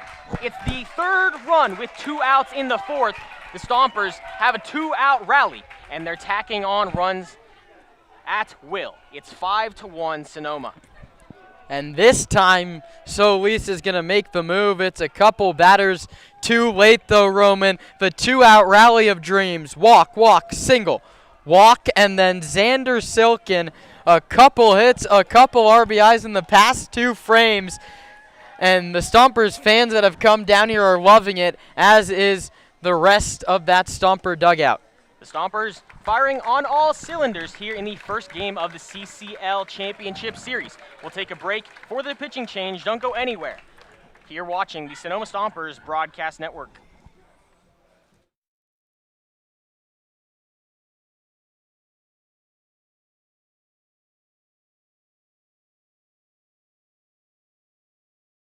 Sonoma Stompers are tail wagging happy to have partnered with Pets Lifeline. Pets Lifeline offers several programs for pet owners in Sonoma, from dog training classes to spay-neuter and microchipping.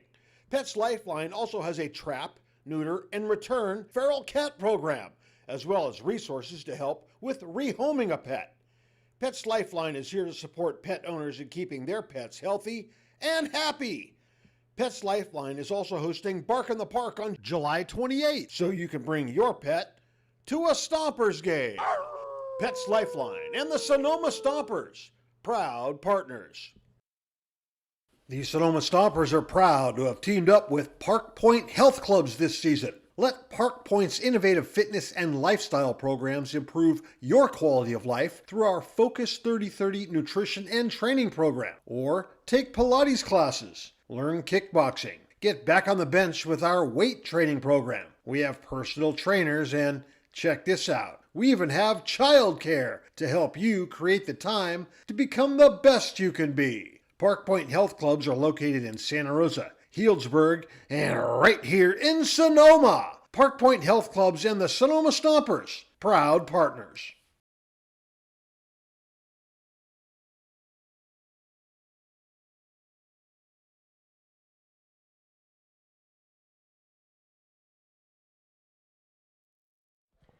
Cameron Hegeman, the first batter to face Spencer Kratt out of the bullpen, plays at San Jose State, as we mentioned, this season with the Oaks, a 3.78 ERA. This is his 9th appearance, 16 2/3, 12 strikeouts, 7 walks. First pitch to Hegeman is an off-speed that ends in the dirt but gets a swing from Cameron. 2 on, 2 out here for Sonoma. Hegeman, a 6-3 ground out in the first and a fly out to right in the third.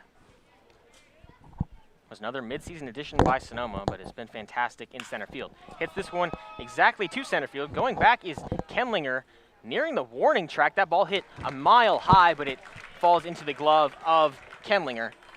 The fly out to center ends the inning, in which the Stompers get 3 on a 2-out rally consisting of 3 walks and a pair of singles. They lead the Oaks 5-1. We'll head to the home half of the 4th here on the Sonoma Stompers Broadcast Network.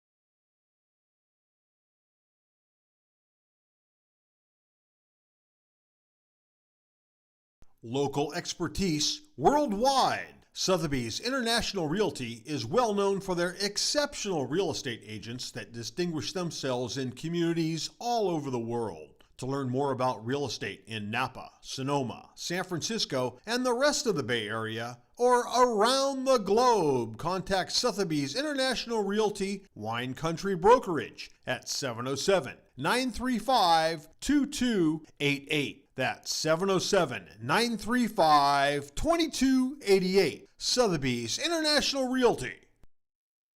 The Sonoma Stompers are excited to have Jacob's Restaurant providing all of our concessions this season. At the ballpark, you'll find gyros, Chicago dogs, pizza, and salads. But in their restaurant, you'll find an outstanding menu featuring the best Mediterranean-style offerings in town. Seafood linguine, chicken piccata, ravioli, risotto, pizza, and so much. The Stompers extended their lead.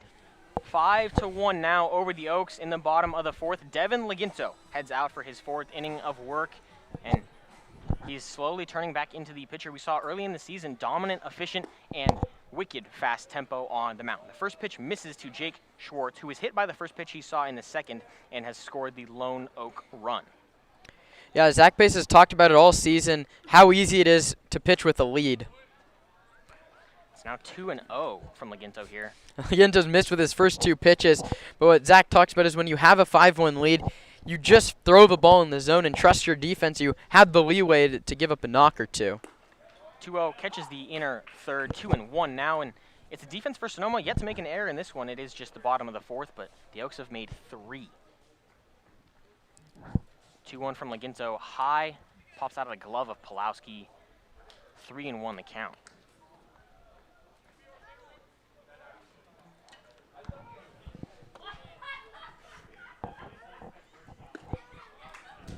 Big swing and miss there from Schwartz. Fills up the count at 3-2. Schwartz 10 walks this regular season. Fouls this one off. We'll do 3-2 once again.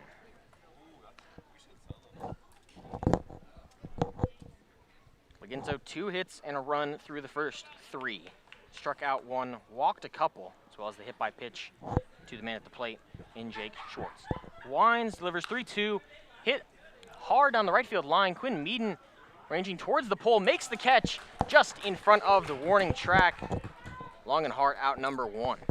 I talked to both Tyler Hawley, the third baseman for the Oaks, and Zach Pace before the game during BP about this ballpark. It's 320 down the right field line, and all season long, the wind has been whipping pretty much pole to pole, left to right. You can see the flagpole in left center perfectly, which means the wind's blowing down the right field line. If you can lift the ball, especially a lefty hitter, you're in a great spot.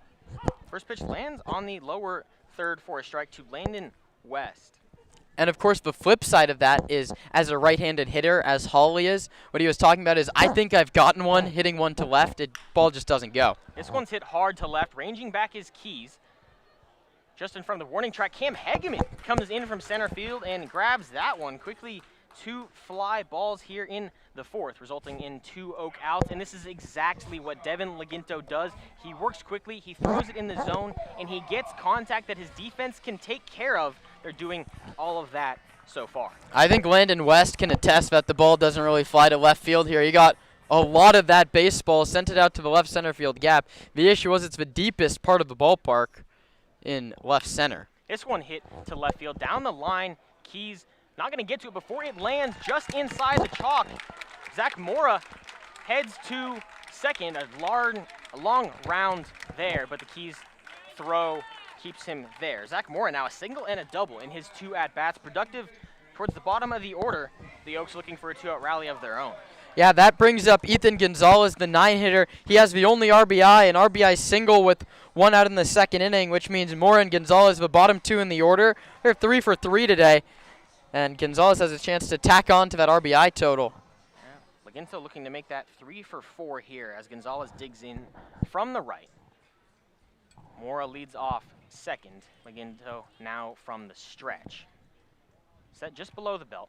First pitch to Gonzalez misses off the outer edge. Went to the off-speed first pitch. Yeah, 5-1 Stomper lead, but this game in no way over. 1-0 from Laginto. Fastball on the inner third gets in for a strike. 1-1 the count. Laginto, yeah, you've given up a couple fly balls. You've given up that double, but that's exactly what you do when you're pitching with especially a 4-run lead. Continue to throw strikes. 1-1 to Gonzalez, hit hard to the left side. Handren scoops it up, throws not in time to get Gonzalez. A great stretch from Lazul at first, but Gonzalez hustles up the line, beats it out. The infield single puts him on the corners for the top of the order in Tommy Kenlinger. Oh, okay, there you go. Bottom 2 in the order is killing you. They're 4 for 4, but Laginto still in a great spot. You get Kenlinger here, that's all forgotten. Kenlinger a walk and a pop out so far in this one. Digs in, Laginto set. First pitch misses the zone just high. Max Ponce behind the dish. The crew chief Alan Alvarez out behind second base. Laginto set, takes a look. The 1-0 cut on and missed. He sped up. Kenlinger at the top was an off-speed 1-0, lands for a strike. Yeah, and not too much movement, just went with the changeup. The change of speeds is what did the job against Kenlinger. This one hit right at Anthony Schepler at second. He's going to give a short toss to Max Hendren at the base, and a lot of noise, but no damage for the Oaks in the bottom of the 4th. We'll head to the 5th. The Stompers lead it 5-1.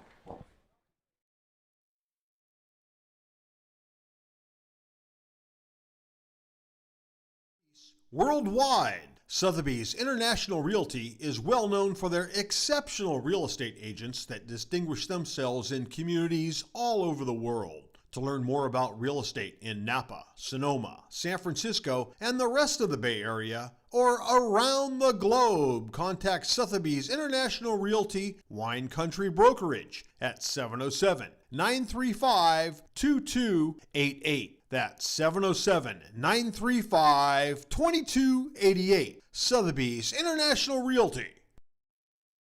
The Sonoma Stompers are excited to have Jacob's Restaurant providing all of our concessions this season. At the ballpark, you'll find gyros, Chicago dogs, pizza, and salads. But in their restaurant, you'll find an outstanding menu featuring the best Mediterranean-style offerings in town. Seafood linguine, chicken piccata, ravioli, risotto, pizza, and so much more. Don't forget to try their desserts. Jacob's Restaurant is located on 1266 Broadway, right next to Traintown. Jacob's Restaurant and the Sonoma Stompers, proud partners.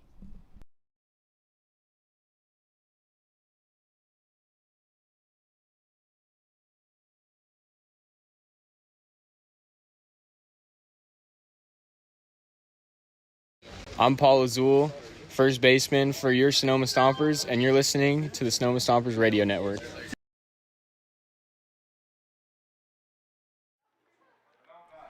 Stompers lead it by 4-4, and it's Paul Lazul to lead it off here in the 5th. Spencer Kratt gets his first full inning of work coming in relief for Cody Carson, who went 3 2/3, gave up 3 hits, 2 of them were to Xander Silken, 5 runs, 4 of those earned. 6 walks and just a pair of strikeouts for the Oaks starter. First pitch in for a strike to Paul Lazul. Rob, this is something we can definitely do after the game, but from our angle here, it looks like the mound, or sort of the slope of it, has a lot of grass on it, so watch out. Deb struggled with his landing spot early in this one. Lazul behind 0-2 after a firm cut there on a fastball. Yeah, it's a mound that just looks very kind of gradiently covered in grass around the lower edges. We'll have to take a look after this one. Kratz set the 0-2 to Lazul, ball on the outside corner. The Stompers have to just continue to put the ball in play, put the pressure on what's a subpar Conejo defense. 1-2 to Lazul. Kratz set just above the belt. And it's hit hard to the left side. Hawley makes his second error of the ballgame. Ranging to his left, that's the glove side for the hot corner. And it kicks off the heel into his chest.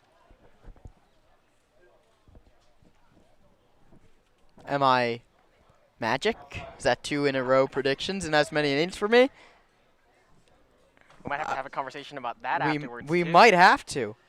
Let's go out on the mound and magically my arm can throw 95 and I can make the team for tomorrow. Lazul off first. Shepler digs in for his 3rd at bat, his 2nd in as many innings. He hits this one hard into right center field. Going back is Kenlinger at the wall. It's going to 2-hop it short. Shepler cruises into second. Lazul waved home by Dave Hoke. The defense sleeping on it to throw. Not in time. It gets to the backstop. Now Shepler to third base. That tag not safe either. Shepler slides in safe. And his hard piece of contact, a double, as well as a 2nd to 3rd move up on the throw home, extends the Stomper lead. It's 6-1 in the top of the 5th. Anthony Shepler hasn't played a lot here in the second half of the season. He's from Sonoma, barely got any run at Ohio State this season as a freshman. He comes here, he struggles mightily to open the campaign, and he just delivered a huge hit for Sonoma. Heads up base running to get to third too. First pitch to Pulowski's in the dirt. And Shepler, we talked about it earlier in this one, a guy who had a lot of work to do this summer. Was in the portal, didn't get the run he wanted at Ohio State, but was fantastic in high school. He's got the tools, he's got the talent. The plate discipline was the big thing. It's improved dramatically under this Stomper coaching staff. And this one's through the right side. They cut the infield, but it doesn't pay off against Pulowski. Shoots a single on the ground by first base and extends the Stomper lead. It's 7-1. Didn't have this one on my bingo card for game 1. The Oaks ran the Crawdads out of the water last season in the CCL North Championship Series. That one was hosted up neutral site Alameda up north. The Oaks dominated, but the Stompers are on the front foot. First pitch to Keys, hit hard into center field, but right into Kenlinger's glove. That ball, one of the hardest hit we've seen this entire ball game. Keys knew it. 98 off the bat and loud, but it falls for an out. Pulowski stays at first base. And we mentioned earlier in this one, the Oaks very loud in the dugout to start this one. Not a word. So there's now been 2 errors committed in this inning. The final ruling is a Shepler double, and he advances to third on an E6. That's a throwing error on the cutoff play, but tack on an RBI for Shepler. And I know his family all of them couldn't make it down here. They're watching back up in Sonoma. That's got to feel great to see Shepler delivering a big spot for his hometown team. It's 0-1 to Quinn Meaden at the top of the order. Pitch from Kratt misses high, 1-1. And heads up from Dave Hoke there. Paul Azul off first base, not the fastest guy on the ball club, but sent him anyways. They gets there in time and adds a big run. 1-1 from Kratt. Chopped over his head up the middle. Chance for 2. The pick, second for 1, onto first, double play. It ends the inning. It goes 6-3. The twin killing ends the top of the 5th. We'll head to the home half here on the Stompers Broadcast Network.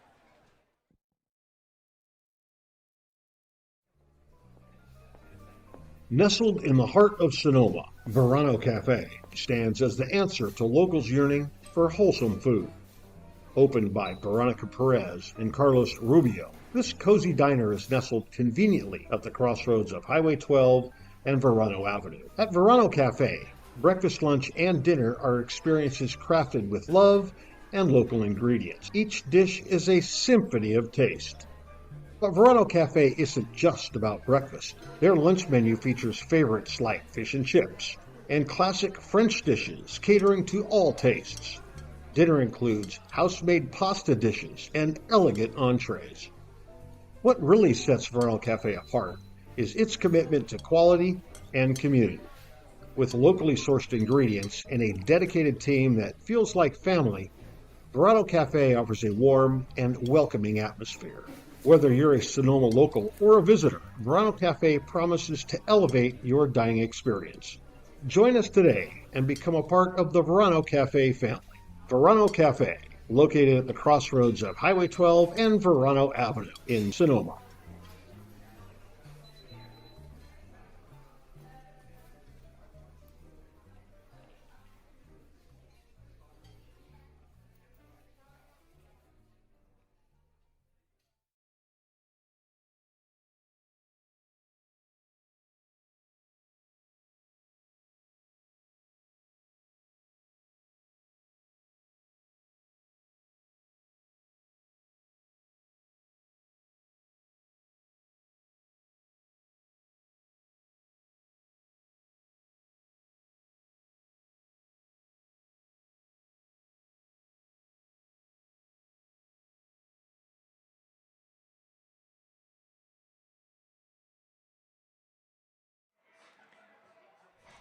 It's the home half of the 5th. Stompers lead it 7-1. Liginto heads out for another inning of work. His first pitch misses high and in to Lucas Danielwitz, who's played an excellent right field, but has popped out there once and popped out to the shortstop Handren once. 1-0 from Liginto, hit hard, but just foul past Xander Silken at third base. Thanks for joining us here on the Stompers Broadcast Network. The debut of video streaming on the road, and it couldn't come at a better time. Stomps off to a hot start here in the CCL Championship Series. 1-1 lands off speed in the zone, 1-2 from Liginto. What the coaching staff has really preached all season long is win your phases of the game, right? Hitting, pitching, and defense. 1-2 misses just high from Liginto. And here, the Stompers have done a great job of capitalizing when they've been given gifts. 5 errors for Conejo and 6 walks from their pitching staff. 2-2 hit hard and foul down the left field line. And the Stompers have turned just 5 of their hits into 7 runs. Aided by a couple of errors. It's typical Stompers baseball. A couple of hard-hit baseballs so far in this one. Seeing it well from both starter and reliever. 2-2 from Leginto. Misses high. Full count. This is a big inning. Leginto's gotten the shutdown innings in the first, and then in the third, and then in the fourth when the Stompers have scored. He needs to do the same thing here. 3-2 chopped foul at home plate. Every chance Leginto's had, he's gotten the shutdown inning. And not just that, the Stompers have scored in 4 of 5, a huge piece of their success, especially the latter half of the summer. When they're scoring frequently, keeping the bats hot, not 3 up, 3 down innings. They've been a tough team to handle. This is a tough part of the lineup, though, for Dev. 3-2 misses just outside. It's a walk to Lucas Danielwitz, and that ball, about a ball or ball and a half off the outside edge. Brings up Jacob Galloway. That walk, the 3rd for Dev through 4.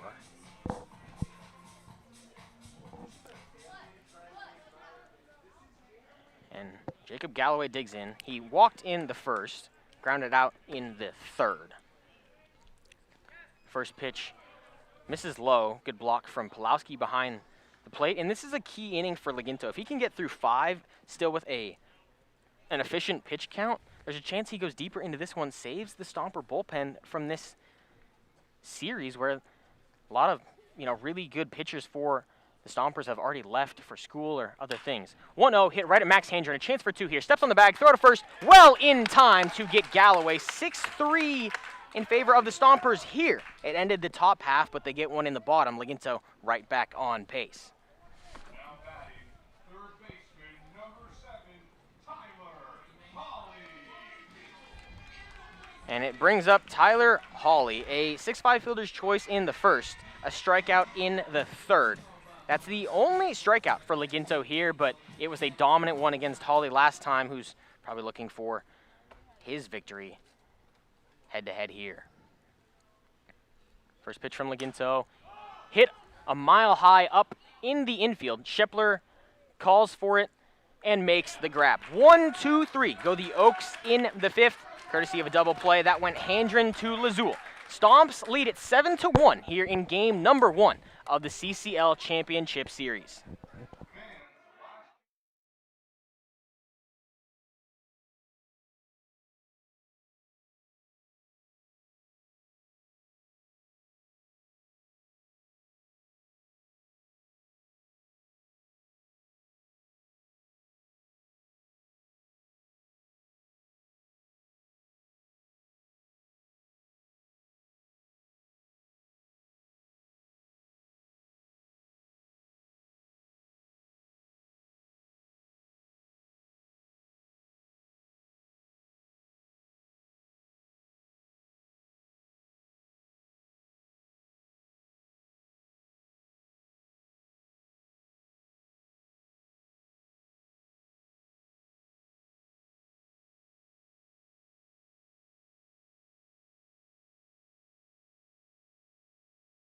The Sonoma Stompers are grateful to have Bank of Marin as a returning sponsor.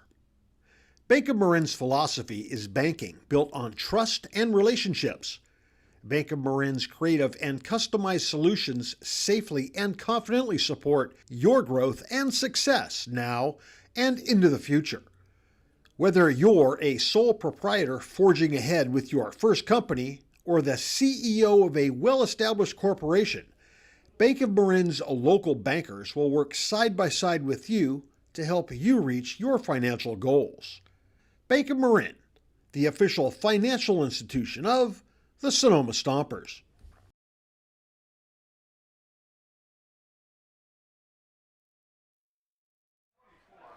We're back for the top of the 6th here on the Sonoma Stompers broadcast network. Max Handren digs in. Stomps lead it 7-1 over the Oaks here at Sparky Anderson Field. First pitch to Handren is hit foul down the left field line. He's been aboard all 3 times. That's an error, a walk, and a single. He'll face Spencer Kratt for the second time. Stompers need to just keep on adding to what's already a lead. A big 0-1 hack from Handren puts him behind in the count 0-2. Needs to take a ball the other way here, and I'm going to correct myself. He did not face Kratt. Kratt's first batter was Hegeman, a couple spots down the lineup. 0-2 to Handren, outside 1-2.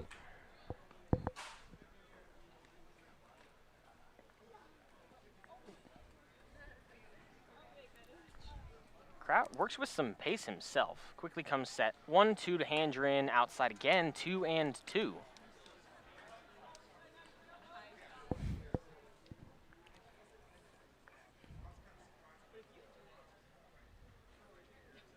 Kratt gets the sign from Galloway. Set, lifts 2-2, rolled over by Handren to the right side. It's the third baseman fielding it and tossing to Kratt. It goes 3-1 to retire Handren the first time today.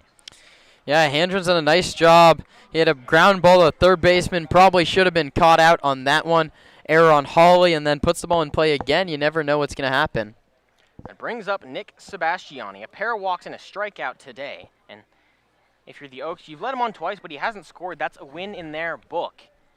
One of the hottest bats, not just in the Stomper lineup, but in the CCL. First pitch to Sebastiani, a big swing and miss on an off-speed there from Kratt. His parents and his brother, a lot of Nick Sebastiani's relatives have come down to watch him play. Why wouldn't you after what he did at home?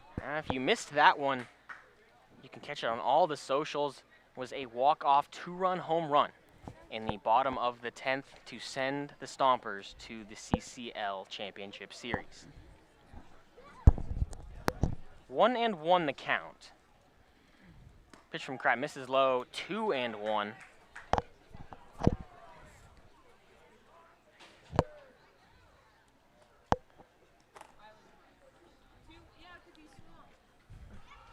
Two and one to Sebastiani. Kratt set.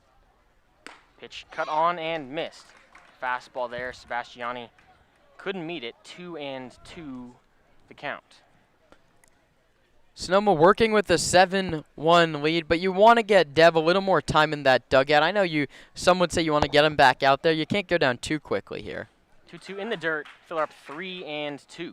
And I think he'd be happy with a little extra run support as well.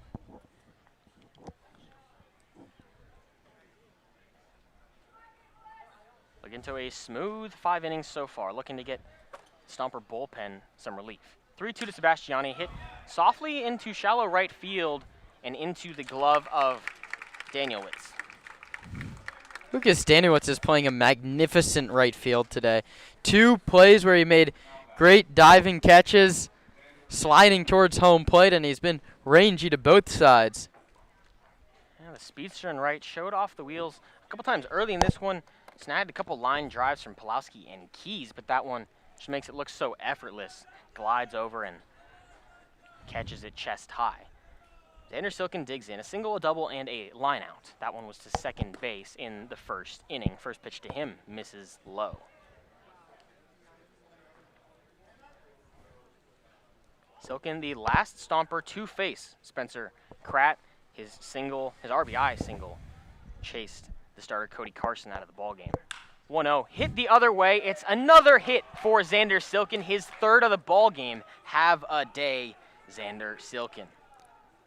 Silken got the hit in the 8th inning against the Walnut Creek Crawdads. That was to tie the game at 1-1 against Walnut Creek on Wednesday in the CCL North title game. Just hit a little chopper back up the middle. It kicked off the glove of the pitcher, and his old teammate and friend Hunter Hirayama couldn't get it out of his glove. That tied the game. The Stompers would go on to win on the Sebastiani home run, but Silken really coming through this postseason.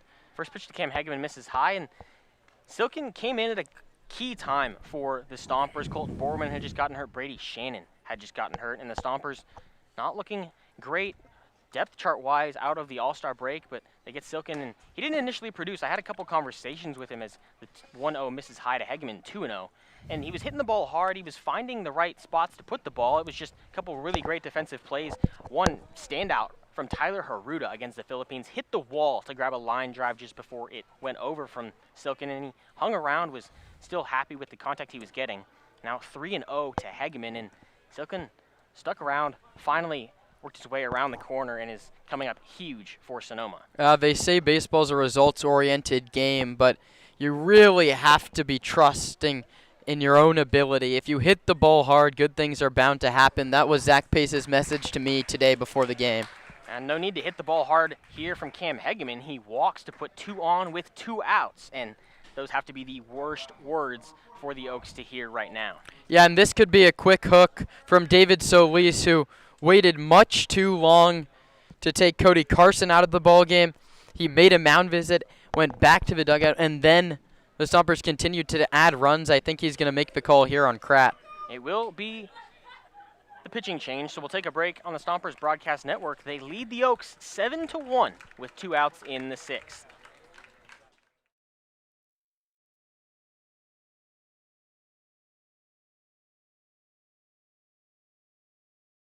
The Sonoma Stompers are grateful to have Bank of Marin as a returning sponsor. Bank of Marin's philosophy is banking built on trust and relationships. Bank of Marin's creative and customized solutions safely and confidently support your growth and success now and into the future. Whether you're a sole proprietor forging ahead with your first company or the CEO of a well-established corporation, Bank of Marin's local bankers will work side by side with you to help you reach your financial goals. Bank of Marin, the official financial institution of the Sonoma Stompers.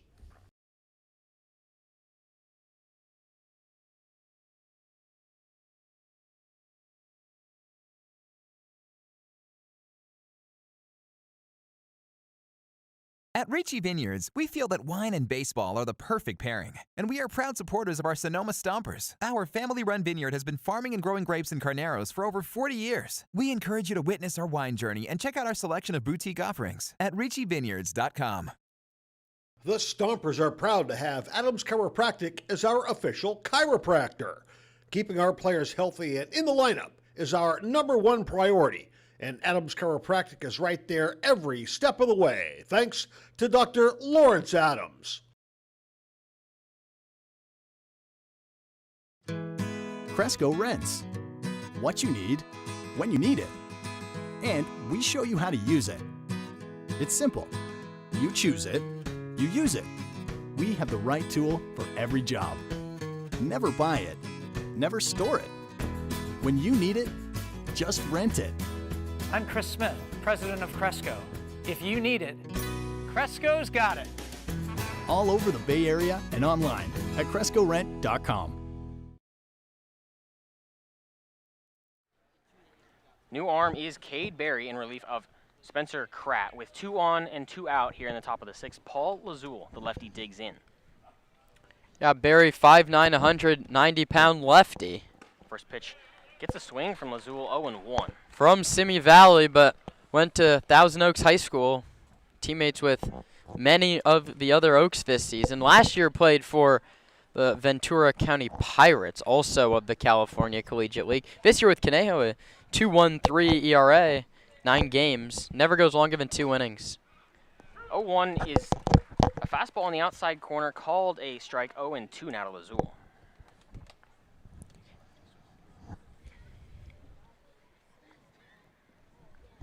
The built-out 5'9", 190 as well. Large guy on the bump. Ahead of Lazul, 0-2. The pitch cut on and missed. It ends the inning. This time the Stompers put 2 on with 2 outs, but nothing comes across. We'll head to the bottom of the 6th. The Oaks trailing the Stompers 7-1 here in game number 1 of the CCL Championship Series.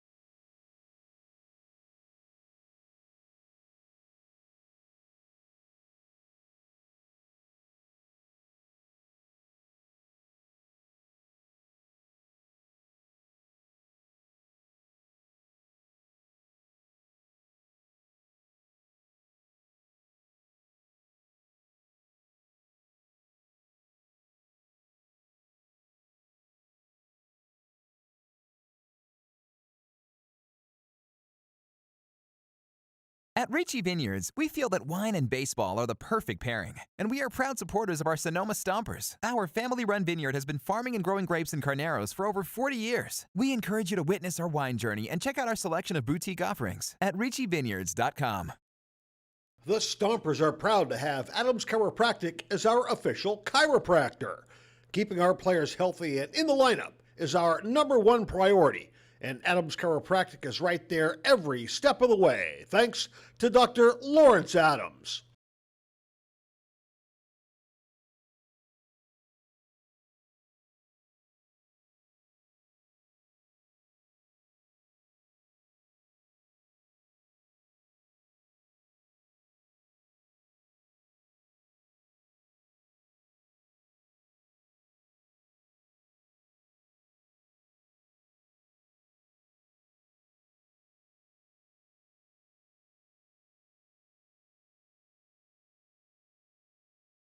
I'm Connor Pulowski. I'm a catcher from Bellarmine University, and you are listening to the Sonoma Stompers Radio Network. Laginto back out. First pitch is a bunt offered but missed by Nolan Johnson. He's 0 for 2 on the day, a ground ball and a pop out. Laginto out for the 6th inning. Ahead 0-1 here. A 1 hit up the middle hard, but off the hands. It sneaks through the middle of the infield. A leadoff single from Nolan Johnson. Not surprised on that bunt attempt there from Nolan Johnson. The Oaks lead the entire CCL in sacrifice bunts. We don't really have a metric for bunt hits, but that's very well done. Ended up swinging away, got the knock. This is exactly what the Oaks need to try and get themselves back in the ballgame. You're not going to get 6 runs back at one time. Got to slowly tack on, try to dig out of the deficit. Laginto from the stretch. First pitch in there for a strike to Jake Schwartz, who was hit by a pitch in the 2nd and flew out to Quinn Meaden near the warning track in right field back in the 4th. Laginto working quickly, picks back, but not in time. He got the sign from Pulowski, took a look to first base, then looked home and immediately snapped back. Deceptive move, he's going to go again, and they nearly get him, but back in time. Crafty move there. Johnson was only about 2 steps off, but Laginto saw him crossing over his feet and picked back to try to trip him up. He's going to go a 3rd time consecutively, and it's not in time there either. Laginto comes set, takes an extended look, delivers home. This one served softly into right center field. Meaden and Hegeman meet in the gap. It's grabbed by Quinn Meaden, and the first out's retired. Another good job there of Laginto, finding contact that the defense can handle.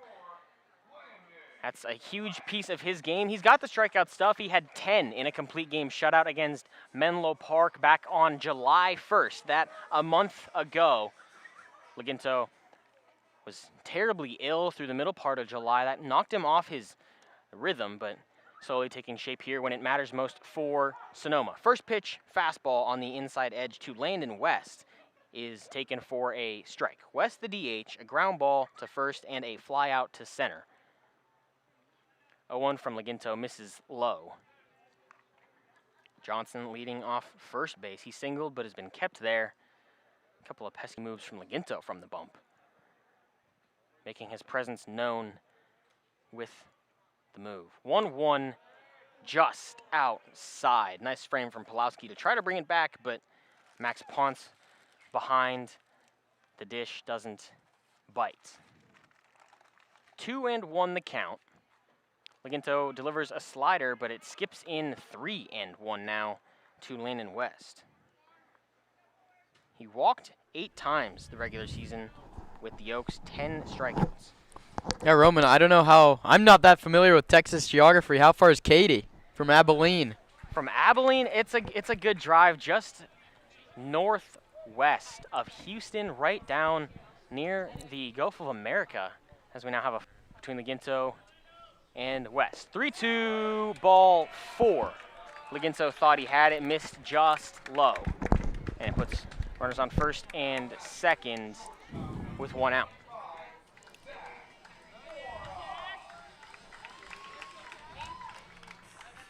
That walk, the 4th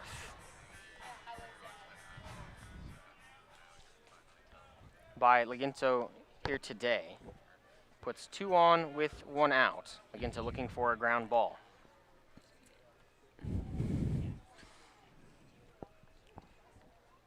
Zach Mora, who's 2 for 2 on the day, digs in, watches a ball on the outside edge. A single in the second, a double in the fourth.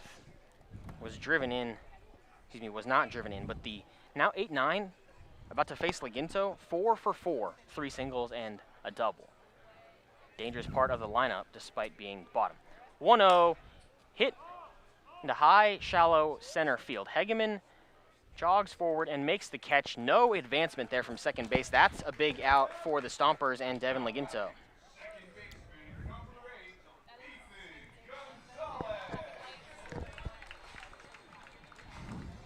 That's the first time he's gotten Mora today. Mora and Gonzalez entered this time through the order, set up in a big spot. They were both of them, I guess, were 2 for 2. He gets Mora, and now Gonzalez, who has the only RBI. This would be a big out. And drove in Jake Schwartz back in the second. First pitch misses inside from Leginto, 1-0. Thanks for joining us here on the Stompers Broadcast Network. Roman Raffelli, Kieran Costa here, broadcasting live the CCL Championship Series, game number 1. Leginto set. The 1-0, hit over Max Hendren's head into left field, dunks in front of Keys. It'll score a run. Keys hurries to get the ball into second base. Just 1 for the Oaks here, but they get back on the board. It's 7-2. And Gonzalez in the 9-hole now, 3 for 3 with a pair of RBIs.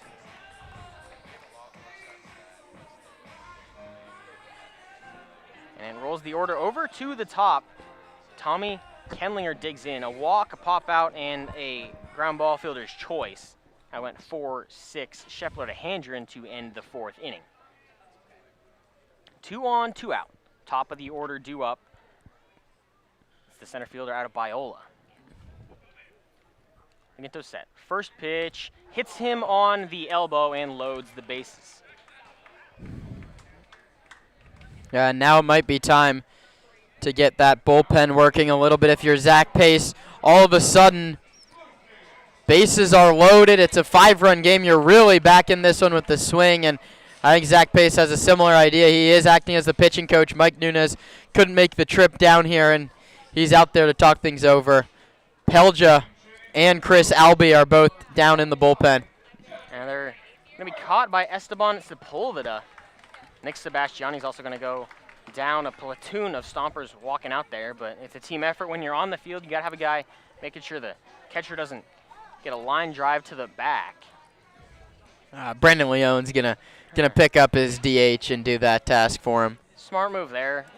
Sebastiani dealt with a knee injury after attempting to rob a home run against the San Francisco Seagulls back on July 3rd. Crashed into the left field wall, but Sebastiani got the last laugh, sent a ball clear over it on Wednesday, and, well, we'll give you a look at that very quickly right here on the Broadcast Network. The pitch to Sebastiani is hit a mile to deep left field. Coupland back at the track. See you later. Nick Sebastiani delivers a walk-off 2-run home run to left field. The Sonoma Valley High School kid has sent the hometown Stomps to the CCL Championship Series. Pack your bags, Sonoma. A huge home run there that put the Stompers exactly where they are right now as the pinch hitter takes ball number 1 from Leginto. That's number 25, Devin Wilkes, 29, excuse me. The pinch hitter for Lucas Danielwitz. 1-0 misses outside, 2-0. The lefty, Wilkes digs in. Yeah, Wilkes was an all-star for the Oaks. He competed in the home run derby for the Oaks. He goes to Cal State Bakersfield and has a whole bunch of pop, 4 doubles, 2 homers, 16 driven in on the year. 2-0 from Leginto, hit hard to right field. It'll chase Meaden back to field it on a hop. 1 comes in to score, 2nd on its way. The throw won't be made as the Ethan Gonzalez trots into 3rd base. Now runners on the corners. The Oaks get a pair back. It's 7-4 here off Laginto. Perfectly used pinch hitter by David Solis there. Wilkes, a guy who he knows can produce an unreal lefty bat to have off the bench. He gets to Laginto, and all of a sudden, Jacob Galloway is the tying run. Galloway digs in, first and third. Kendlinger 90 feet away. First pitch to Galloway, low from Laginto. A walk and a pair of ground balls, one of which a double play last inning. Stompers don't need two. They just need to get out of this inning here with a 3-run cushion. 1-0 from Laginto. Hit hard to the right side. Shepler fields it, gives a soft toss over to Lazul, which ends the inning. That goes for 3. In the bottom of the 6th, 3 hits, all singles, as well as a hit by pitch and a walk. Score 3 for the Oaks. They climb ever closer to the Stompers. They still trail 7-4 here on the Stompers Broadcast Network. When we return for the 7th, Kieran Costa takes you through the final 3. It's Sonoma Stompers Championship Baseball here on the Sonoma Stompers Broadcast Network.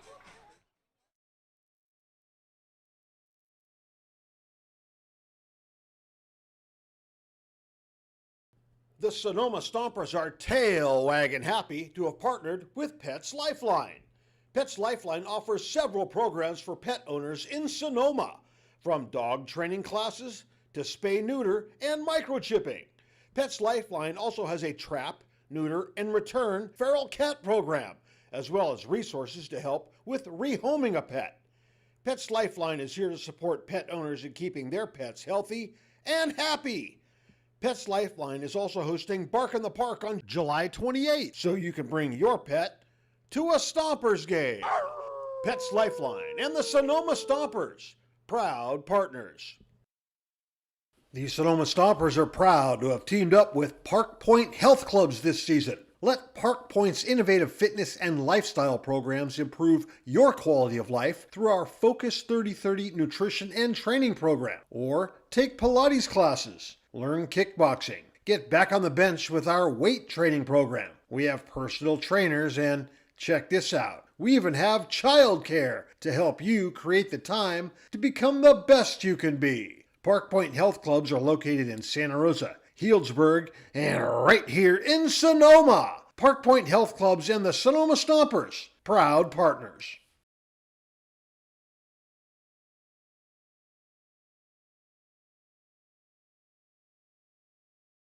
Friedman's Home Improvement. When something breaks at your house, head on over to Friedman's Home Improvement. Remember, if we don't have it, you don't need it.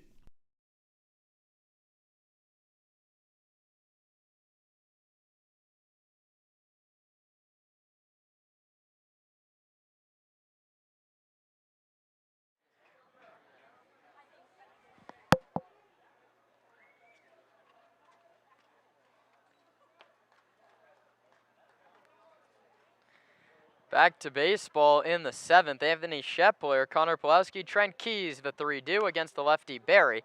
And Shepler spoils it foul. There's been a lot of defensive changes here. Wilkes has come into the game. He takes over at first base. Nolan Johnson is now behind the plate. He moves from first base to catcher. Galloway's moved from catcher to left field as Shepler tips it into the glove of Johnson. It's now 0-2. The left fielders Galloway and Jimenez has come into the game to play right field in place of Daniel. At Shepler, it's a weak ground ball to second. Gonzalez ranges to the backhand, flips to first across the body in time. And there's one down. All of a sudden, a 7-4 ball game. We have some drama here in game 1 of the CCL Championship Series, a best of 3. Pulowski, a right-handed hitter, sandwiched between the lefties Shepler and Keys. Jax Jimenez is a new right fielder from Oregon. That's really the only new true player. Pulowski takes low 1-0. So just to go through it, Galloway's in left, Kendlinger's in center, Jimenez is in right, Hawley, Mora, Gonzalez, and now Wilkes go around the diamond. Nolan Johnson behind the plate. And Pulowski spoils it foul from Cade Berry. Jimez, the new right fielder, by the way, was the number 2 player in California and number 17 overall by Prep Baseball coming out of high school. The NorCal Player of the Year out of Whitney High School. He went to Oregon last season. Pulowski spoils this one, foul towards the right fielder, but out of play. Not a great summer, though. Just a $193 this year for the Oaks. Berry against Pulowski, left on right. Trent Keys, another lefty on deck. 7-4 in the 7th. Connor hits a bouncing ball right back up the middle. Johnson bobbles it and now lobs it the first high. And landing back on the base is Wilkes. Nolan Johnson, who moved from first base to catcher, a very awkward play. He tried to tag on the runner. Pulowski, missed, and then eventually got the out. 2-3, a couple ground balls from the lefty Berry. Trent Keys tries to keep the inning alive. And Trent Keys here needs to get on base. You can't let the Oaks continue to kind of pull the momentum away from Sonoma here. They get back in the scoring column in the 6th, now quickly 2 outs. That one misses high, and it looks like Haroon Pelja will be the move that Zach Pace will make. The Melbourne-born right-handed pitchers up and loosening in the bullpen down the right field line. 1-0 pitch from Berry to Keys, up and away, 2-0. Trent lined out in the 2nd, walked in the 4th, and he lined out again. He's probably smiling seeing no Daniel Witz out in right field. All that guy did was take hits away from the Stomper 9-hitter. 2-0 pitch to Trent, swing and a miss. One's at 86 in the zone. Trent couldn't catch up.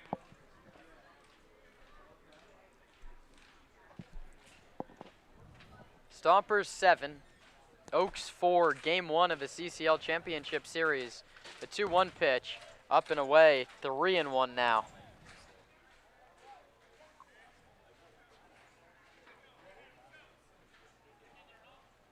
Nobody up in the bullpen for Conejo. Berry hasn't gone more than 2 innings all season. 3-1 to Keys is low ball for Trent, aboard for the 2nd time today. And that'll flip the lineup over for now a 5th trip for Quinn Meaden. Walked, grounded out to the shortstop, walked, and then grounded out to the shortstop again. The second one, a 6-3 double play. And the Stompers looking to set up yet another 2-out rally. This inning eerily similar to the 4th. Shepler and Pulowski grounded out, and Trent Keys walked. That 4th inning yielded 3 for Sonoma. Meaden takes low, 1-0.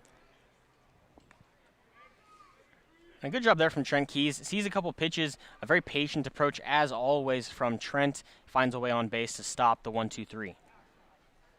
1-0 pitch on the way to Meaden. A right-handed hitter out of UCCS. That one finds the outside corner. Nicely received by Nolan Johnson, the new backstop for David Solis. Trying to lead the Oaks to a 2nd consecutive CCL championship. A check on Trent and spiked by Berry. A nice block by Wilkes. Got that big body in front of him and played it off the chest. And Nolan Johnson, a catcher, plays at Duke, 6'6" behind the dish. He just almost as tall as Meaden, and he's in a crouch. 1-1 pitch. Quinn fouls it into the glove and out of the glove of Johnson. It rolls right back to the pitcher. That's Berry. The count's 1-2. I mean, talk about a big backstop. He's a head and shoulders taller than the home plate umpire behind him. All 3 are standing up right now, and Johnson is towering over both Max Ponce and Quinn Meaden. Remind me, that's not a hand I can go shake after this one. I don't think so. Maybe shake his kneecap. 1-2 pitch with 2 outs. Meaden takes low. Nolan Johnson was ready to throw it around the diamond and said he has to throw it back to the pitcher, Berry. And time to relearn the zone for the new backstop. Pitch did miss low, according to the TrackMan system.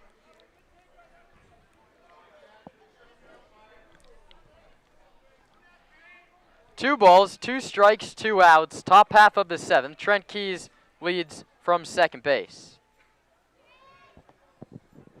Cade Berry comes set at the belt, takes a peek at second, checks again, comes to the plate. Meaden takes low, filler up 3-2.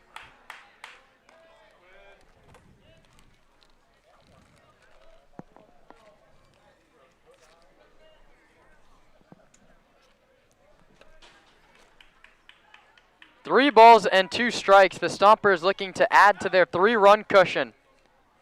Berry comes home to Meaden, and Quinn takes ball 4. Back-to-back walks by Keys and by Meaden, and Max Handren yet again comes up with 2 runners aboard. Now this inning playing out exactly like it did in the 4th. You just mentioned it. What followed the Keys walk was in fact a Quinn Meaden walk. And Handren then hit a line drive over the shortstop Mora's head, which at that point made it a 4-0 game. The Stompers now lead at 7-4. Lefty on lefty. Handren looking to stamp his mark here on game 1. Berry sets at the belt, delivers home. Handren takes a called strike 1. It's a slider from the lefty who threw at College of San Mateo for a while. It's been a long road to get here for Berry. His 0-1 to Handren, low 1-1. That kicks away from Johnson. The runners take 90 feet. Johnson got down on one knee, but it took a big hop and off the chest protector, kicked up the first base line. Keys to third. Meaden to second. A line drive to the outfield could tack on 2 big runs for the Stomps. And with the 6'6" backstop, you get a lot back there to block the ball, but not quite as much agility as Galloway. An orange catching set, University of Miami last year for Johnson. Handren swings and misses, fooled on the hook. Tried to put that ball well over the trees down the right field line. Instead, he's behind in the count 1-2. Nick Sebastiani on deck. Handren's hit by a pitch.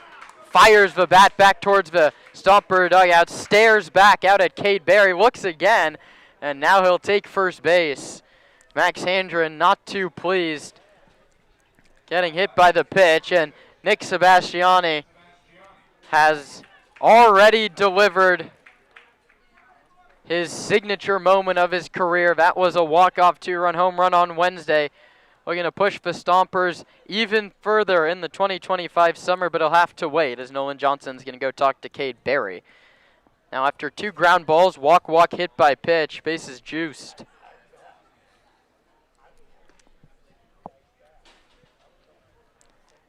And we cut to it earlier, that walk-off play of maybe the year for Sonoma obviously clinches you to this very moment, but that one, just a confident swing from Nick Sebastiani. There was, murmurs throughout Arnold Field. Was he going to go up and bunt, play the typical extra innings game with the automatic runner off of second base, but confident in his abilities. No bunt for Nick Sebastiani, and I think safe to say it paid off.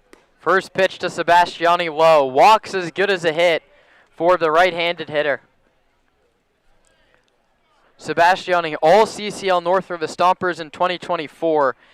Did not play at Santa Rosa Junior College. Back with the Stomps this year. Looking to add to a 3-1 lead. He sends this one to left. Galloway makes the catch. And the inning is over. The Stompers load the bases without the aid of a hit, but can't score. Time to stretch here in Southern California. The Stompers lead the Oaks 7-4 in Game 1 of the CCL North, or the CCL Championship Series.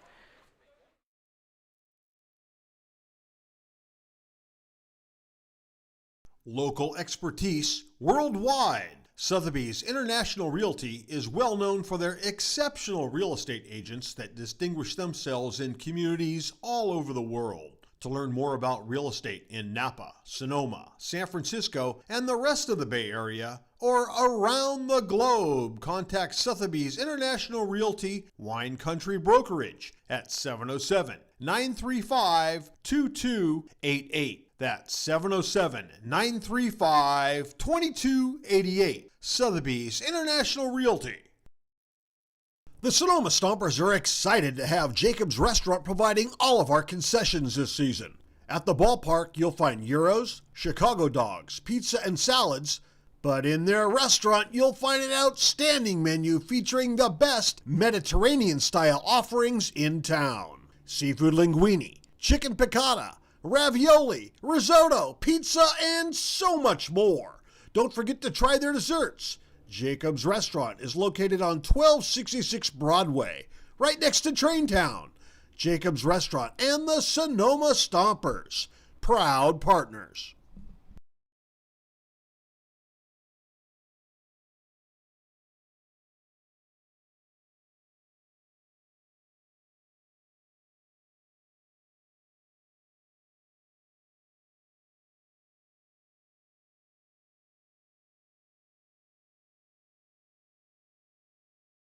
At Ricci Vineyards, we feel that wine and baseball are the perfect pairing, and we are proud supporters of our Sonoma Stompers. Our family-run vineyard has been farming and growing grapes and carneros for over 40 years. We encourage you to witness our wine journey and check out our selection of boutique offerings at RicciVineyards.com.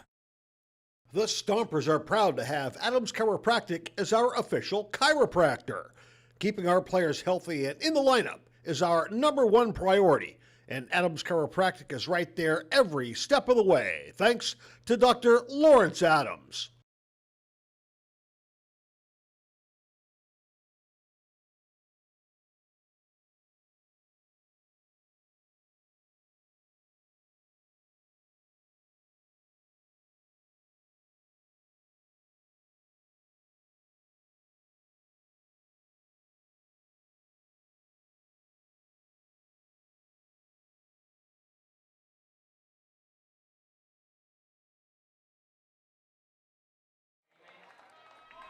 Tyler Hawley, the right-handed hitter, will dig in. He was the only Oak not to hit in a 3-run 6th inning, but he does it against a new arm. Haroon Pelja, a 6'5", 235-pound right-hander from Melbourne, Australia, comes set at the belt. No windup and delivers a strike over the outside corner to Hawley. Pelja, graduate guy, 23 years of age, a 2.19 ERA. Over 28 2/3 innings. He could be tasked with the final 9 outs. Pitches an 0-1. That one sent towards center field, not deep. Cam Hegman drifts back, now is under it and makes the catch. Hawley 0 for 4 against his former ball club. Zach Pace has a scouting report and he's executed it well. 1 down for Nolan Johnson. And Pelja comes in relief of Laginto, who did his job today. He got 6 for the Stompers, 7 hits, 4 earned runs. He gave up 6 free passes, 4 walks, 2 hit by pitch, and just 1 strikeout. But Laginto got back to the Devin Laginto we saw early in the season and did everything he could to put the Stompers in a great spot, which they currently are in. That brings up Nolan Johnson, tall right-handed hitter. Takes a called strike 1.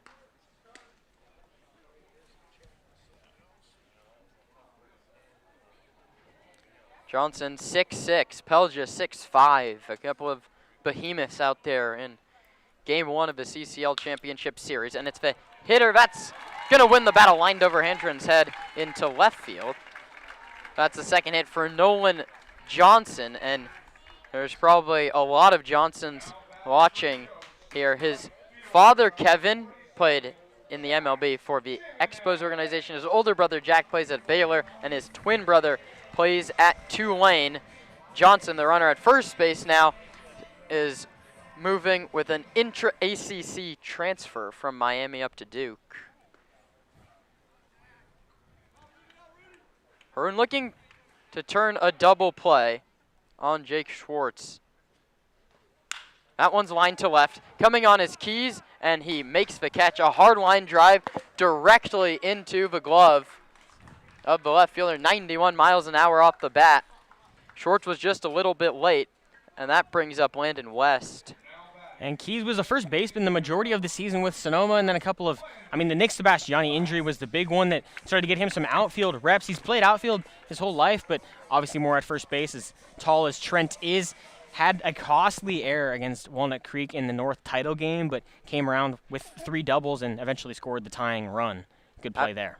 Brings up Landon West. He goes right on right against Pelja. Haroon delivers, and West takes upstairs. So he's heading into his junior season at Rice University. West from Katy, Texas went 1 for 2 with an RBI and a run scored on Wednesday. That was against the Arroyo Seco Saints. That's how Conejo got here, and now he's ahead 2-0 against Pelja. He played in the CCL Championship Series, won it with the Oaks in 2024. He was a .267 hitter that year with 5 doubles and no home runs this year. 2 doubles without a long ball. The pitch is inside. 3-0 now on the righty. He had .285, a .406 on base percentage as an everyday guy. 55 games for the Owls down at Rice. Pelja delivers a 3-0. At the knees, 3-1. Oh, they're looking to battle back.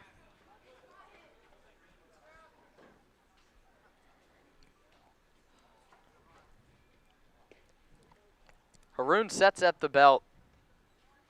Fires to the plate. Low ball 4. Tying run will come towards home plate. And it's Zach Mora. And Mora, not the guy they probably want up. He's hit 3 baseballs hard, a single, double, and a fly out to center field. Yeah, Mora also had a hit in the South title game. He started the year 3 for 32. Since then, he's bumped that average all the way up to 240. Had a 4-hit day. Just a 2-hit day today, looking to tack on a 3rd. A 4-hit day on July 10th in the midst of a 7-game hit streak. And he's hit in the front shoulder by Pelja at 84 miles an hour. And here we go. The bases are loaded with 2 outs in the 7th for Ethan Gonzalez, who's 3 for 3. Yeah, a big spot here for Pelja immediately out of the bullpen.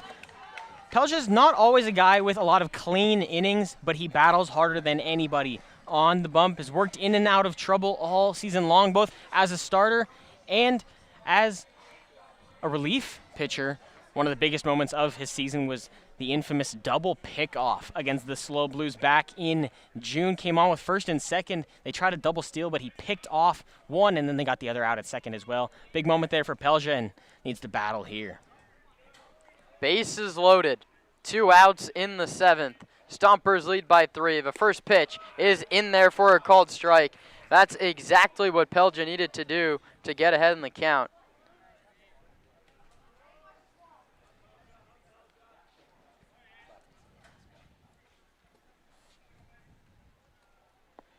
The pitch. Same spot, same call, 0-2. Pelja looking to strand the bases loaded in the 7th. And you have to be careful here. One of the hottest bats in the lineup. You're ahead. You've got 3 pitches to use. No need to throw him something close. Johnson from 3rd, West from 2nd, Mora from 1st. The 0-2 pitch is bounced foul at home plate. Ethan Gonzalez just barely got a piece. Fastball upper 3rd. Not a bad pitch from Pelja. I mean, Zach Pace, Mike Nunez probably want that a little bit higher up, but he gets a foul ball. Pelja pitches to waste ahead, 0-2, but nothing can get past the catcher Pulowski with the runner 90 feet away. 0-2 pitch from Pelja, hit in the air, foul down the left field line. Silken gives it a look, but quickly runs out of room.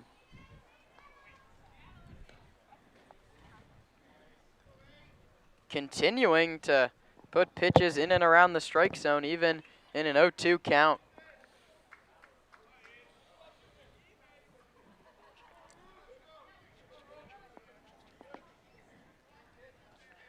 An Oak leads from every base. Sonoma leads by 3. Haroon Pelja set to deliver to Ethan Gonzalez. Pops him up foul again. And as this at-bat continues, the edge slowly drifts towards the Conejo second baseman. 3 singles and a couple RBI. Yeah, and for Pelja here, you're ahead 0-2. You're getting foul balls. You're not quite able to get the swing and miss yet here.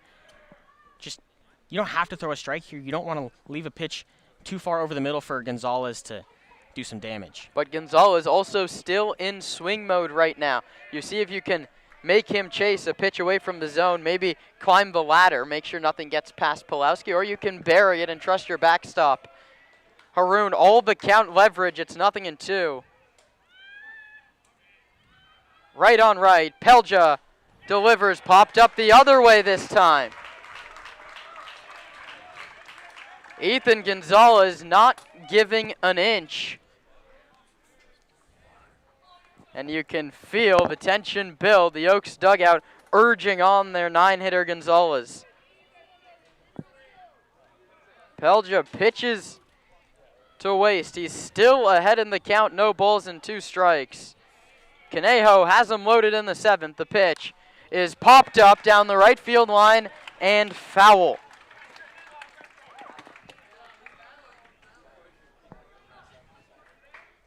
You have to throw a pitch out of the strike zone.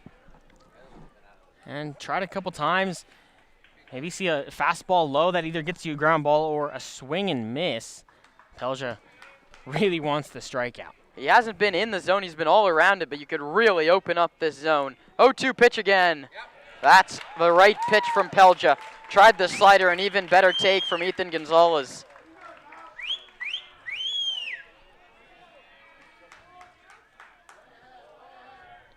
Pelja still out in front. 1-2. Gonzalez stares out towards the hill in the righty batter's box. 1-2 pitch. That one's bounced. Foul up the first base line.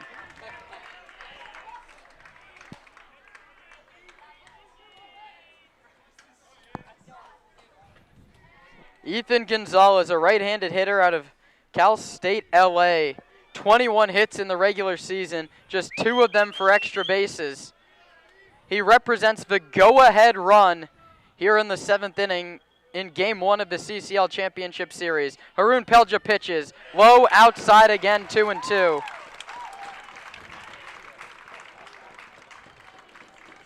Walks as good as a hit. Great at-bat being worked here.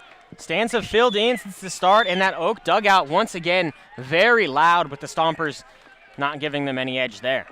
Conejo trails 7-4, but Ducks on the pond here in the bottom of the 7th. Haroon Pelja out of the bullpen for Sonoma delivers, and it's fouled off once again.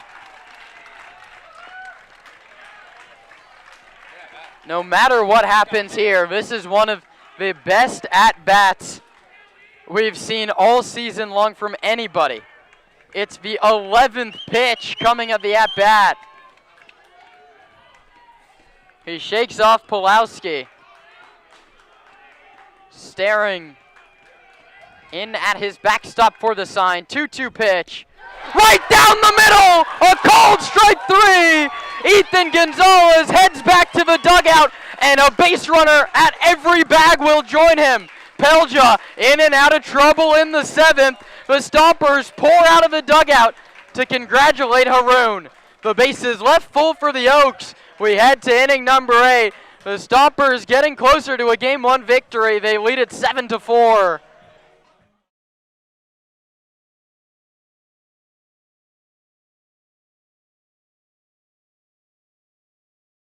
The Sonoma Stompers are tail wagging happy to have partnered with Pets Lifeline.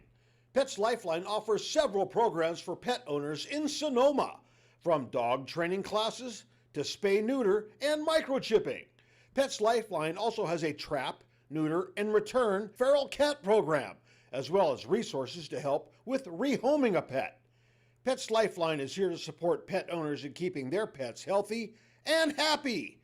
Pets Lifeline is also hosting Bark in the Park on July 28th, so you can bring your pet to a Stompers game. Pets Lifeline and the Sonoma Stompers, proud partners. The Sonoma Stompers are proud to have teamed up with Park Point Health Clubs this season. Let Park Point's innovative fitness and lifestyle programs improve your quality of life through our Focus 30/30 nutrition and training program. Or take Pilates classes, learn kickboxing, get back on the bench with our weight training program. We have personal trainers and, check this out, we even have childcare to help you create the time to become the best you can be. Park Point Health Clubs are located in Santa Rosa, Healdsburg, and right here in Sonoma. Park Point Health Clubs, and the Sonoma Stompers, proud partners. Local expertise worldwide. Sotheby's International Realty is well known for their exceptional real estate agents that distinguish themselves in communities all over the world. To learn more about real estate in Napa, Sonoma, San Francisco, and the rest of the Bay Area, or around the globe, contact Sotheby's International Realty Wine Country Brokerage at 707-935-2288. That's 707-935-2288. Sotheby's International Realty. The Sonoma Stompers are excited to have Jacob's Restaurant providing all of our concessions this season. Winston Peterson is the new arm. The 6'8" right-handed pitcher went to Village Christian High School in LA. 20-year-old from Toluca Lake, California.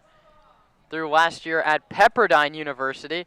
And the righty comes home. Xander Silken takes a called strike one. 3 for 4, 3 hits on the day for Xander. Peterson pitched at Pepperdine. He gave up 15 earned runs in 7 2/3 innings for the Waves. He misses way high 1-1. That included 6 walks, 4 hit by pitches, and just 5 strikeouts in those 7 2/3. He's making his 9th appearance for Conejo. He's dropped that ERA to a 2.82. 12 1/3 innings. He pitched to Silken high 2-1. I probably wouldn't throw a pitch in the zone to Xander either. And you hear leadoff walks always come back to bite you, but I think you run the risk here with Silken. Might just find himself on second base. The Pepperdine righty stands 6'8", 250 pounds. A big man out on the hill. Delivers to Silken. Xander hits a chopper to first. It's going to be a tough play. Wilkes gloves it. There's a race to the bag, and it's won by Peterson. 1 down. That putout goes 1-3. His college ball at Pepperdine. Me and our general manager, Chase Anderson, this morning before the game, we took a trip. We said we'd drive down the coast to Malibu. We drove past the Pepperdine baseball field. We pulled over the car and took a look. A very nice ballpark the Waves play at. Braden Gentz and Esteban Sepulveda, Stompers, played there last year, both moving on to bigger and better things. Braden Gentz on his way to Stanford, Ivy of the West, and UC Riverside will be the new home for Sepulveda. Hageman behind the count 1-0 right now. That's in there, 0-2. In and out of the glove of Johnson, but he gets the call from Ponce anyway. 8th inning. Stompers 6 outs away from taking game 1 of the CCL Championship Series. Cam strikes out swinging. 89 miles an hour. Blew it right past him. Yeah, the Oaks still trail in this one by 3 runs, but the fans allow the dugout right back in this one. The Oaks feels like hanging on, slowly going to try to climb back in this one and deliver a blow if the Stompers can't add some run support. It's going to be Haroon Pelja. The bullpen is quiet, and we haven't talked about it that much, but they're missing a lot of their back-end relievers. No Braden Gentz, no Luke Duncan, at least for the first couple games this series. Paul Lazul, good take, left it up. One, missing those guys this series, just the countless number of arms that have left the Stompers. I mean, Nick Santavanez and Jaden Harper both sent back to Fullerton, 2 of the best Stomper pitchers all season long. Yeah, Harper's season ended when he was the ERA leader, and Santavanez's season ended when he was the strikeout leader. That's not Stomper strikeout leader. That's CCL strikeout leader. Lazul ahead 2-0. Paul looking to break out a little bit. Struck out 3 times in the North title game. 0 for 4, 2 strikeouts, a ground out. He also reached on an error and scored in the 5th. Stompers looking to add to a 7-4 lead. Peterson pitches. Lazul bounces it foul. Right to the Stomper dugout down the first baseline. Zach Pace stands arms crossed, flanked by the best coaching staff in the CCL, and deep coaching staff too, even with Mike Nunez not with the team this weekend. What he's done for this pitching program has been just outstanding. The Stompers year in and year out are the CCL leaders in earned run average, strikeouts, and just about any pitching metric you could ask for. Devin Leginto, fantastic today. 3-1 pitch coming to Lazul right on left. Pitch inside, ball 4. Stompers looking to mount another 2-out rally. It's up to Anthony Shepler, who delivered a booming double into the gap in the 5th inning. Just yanked a ball into right center field. Scored Lazul from first. And Shepler, not a guy who's seen the field as much as he probably would have liked, but has been productive as of late. The month of July was very good to Shepler, and now a chance to do some more damage after the double.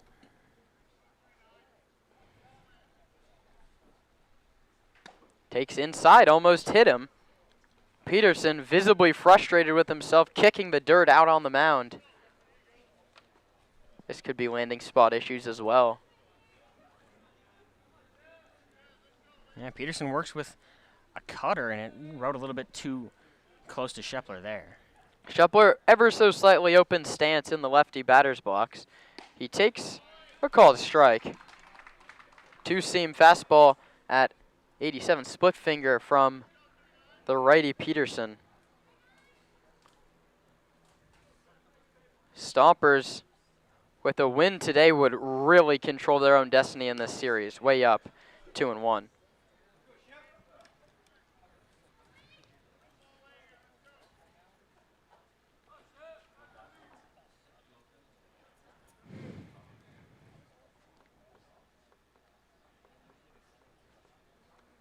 Two-one pitch. Shepler out in front of Peterson. That one's high.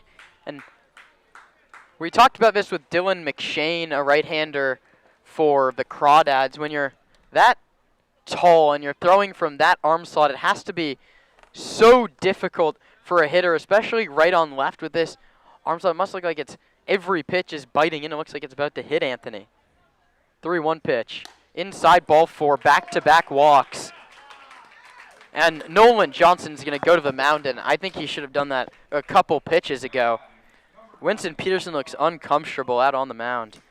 And now 3 times today, the Oaks have walked back-to-back batters with 2 outs.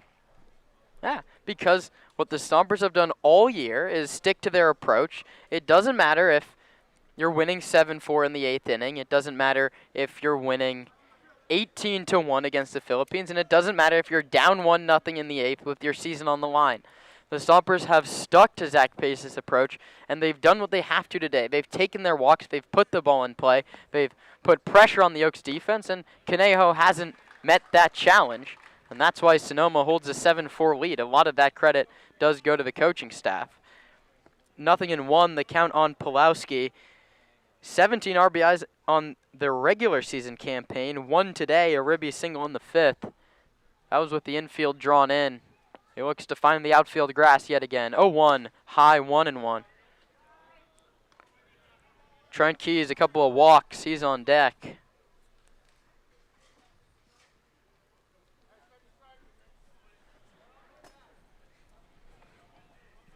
Connor, the team leader in 2-out RBIs in the regular season. Looking to add one. This would be the biggest of his Stomper summer. 1-1 pitch. Connor hits a high chopper to short. Won't be an easy play. Moore, it kicks over his head into left. Here comes a run to score. A break for Sonoma. Pulowski heads towards second. He's in there. The baseball gods are on the Stompers' side. It's 8-4 Sonoma. And a play where Mora at short didn't make up his mind, really. He thought about charging the ball, but then let it take a hop too far in front of him, so much so that it kicked over his head. And then the throw there from Galloway and left hit Anthony Shepler as he cruised into third base, right square in kind of the upper back shoulder area, a place where he was hit by a pitch a couple weeks ago and was visibly shaken up. Shepler and Dave Hoke converse. Anthony's okay. Trent Keys, who doubled 3 times in the North title game. Lined out twice and walked twice. Another lefty. Peterson comes home, and it's sent foul. Trent has been aggressive on the first pitch, and he's done it very well.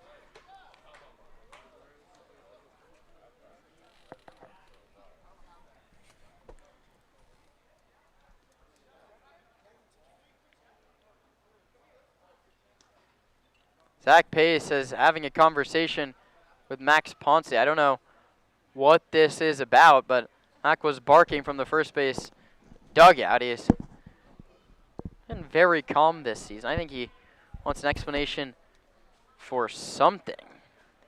I think maybe arguing that there's been a balk or maybe a couple that were pretty close, unless there's maybe an impeding of a runner on base.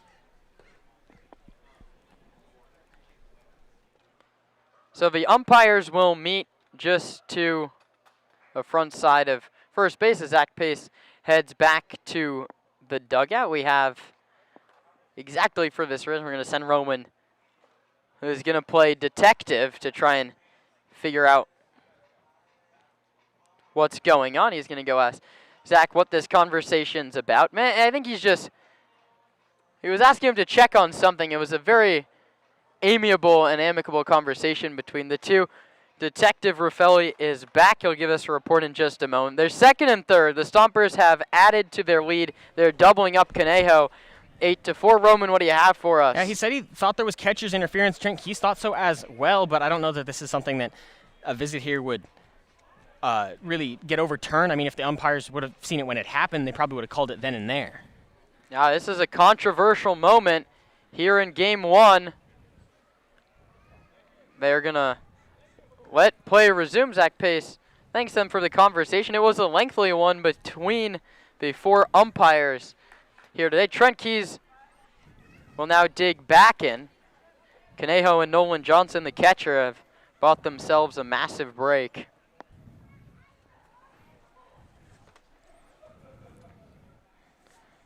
Oh, 1 pitch.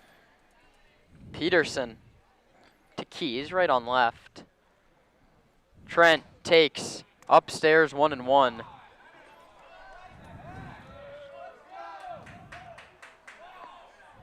The Conejo side of Sparky Anderson Field is upset with that pitch. That missed a good ball and a half up above the zone. 6'8" Peterson, 6'3" Keys. 1-1, Trent bounces up the middle. This is going to be a tough play. Gonzalez gloves it. He throws home. A mental mistake by Ethan Gonzalez. Everybody's safe.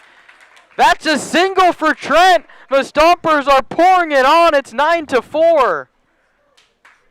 And that's not an error in the scorebook, but it's an error on David Solis' card. He's keeping over in the third base dugout.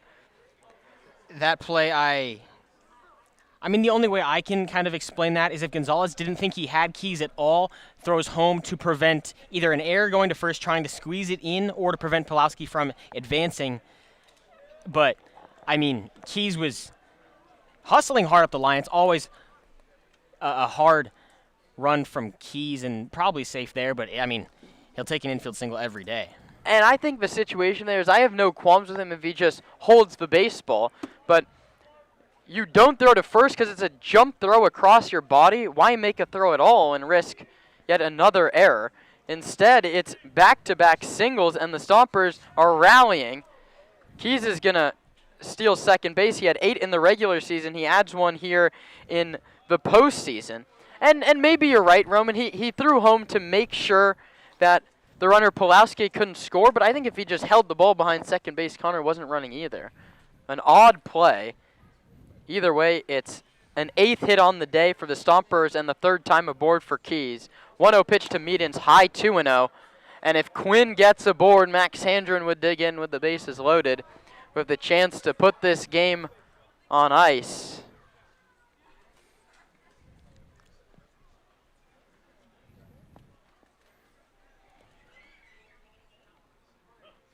Second and third, 2-0 pitch to Meaden. Peterson delivers a called strike at the knees. Nice pitch.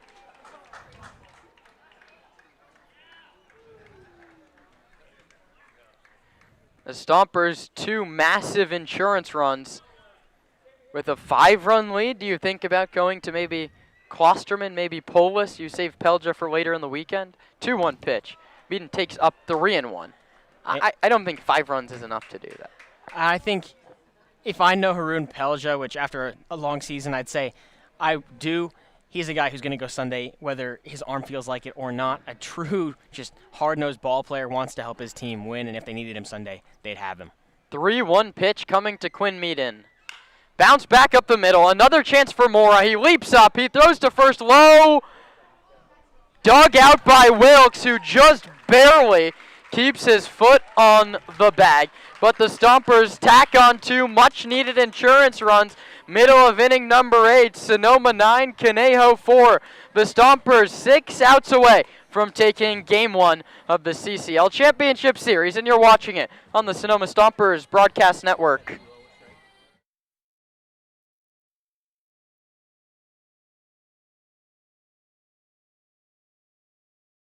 The Sonoma Stompers are tail wagging happy to have partnered with Pets Lifeline. Pets Lifeline offers several programs for pet owners in Sonoma, from dog training classes to spay-neuter and microchipping. Pets Lifeline also has a trap, neuter, and return feral cat program, as well as resources to help with rehoming a pet. Pets Lifeline is here to support pet owners in keeping their pets healthy and happy.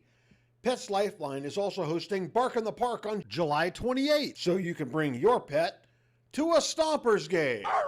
Pets Lifeline and the Sonoma Stompers, proud partners.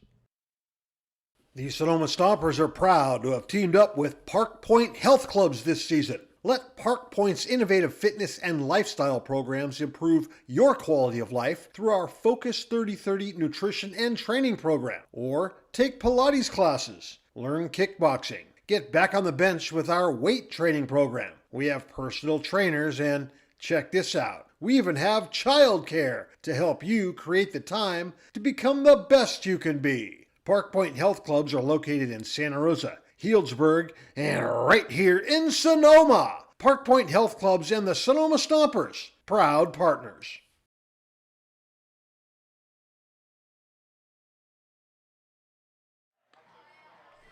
Haroon Pelja back on the mound after a very laborious 7th inning where he loaded the bases and he struck out Ethan Gonzalez on an 11-pitch battle.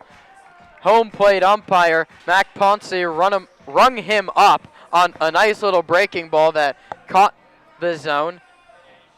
He's back out there for the 2nd inning, working with nothing in the Stomper bullpen, no matter the score. I think Pelja's going to close this one down, and then you see what pitchers you have tomorrow. Silken quickly comes in on the grass at third base, but Tommy Kenlinger takes a called ball.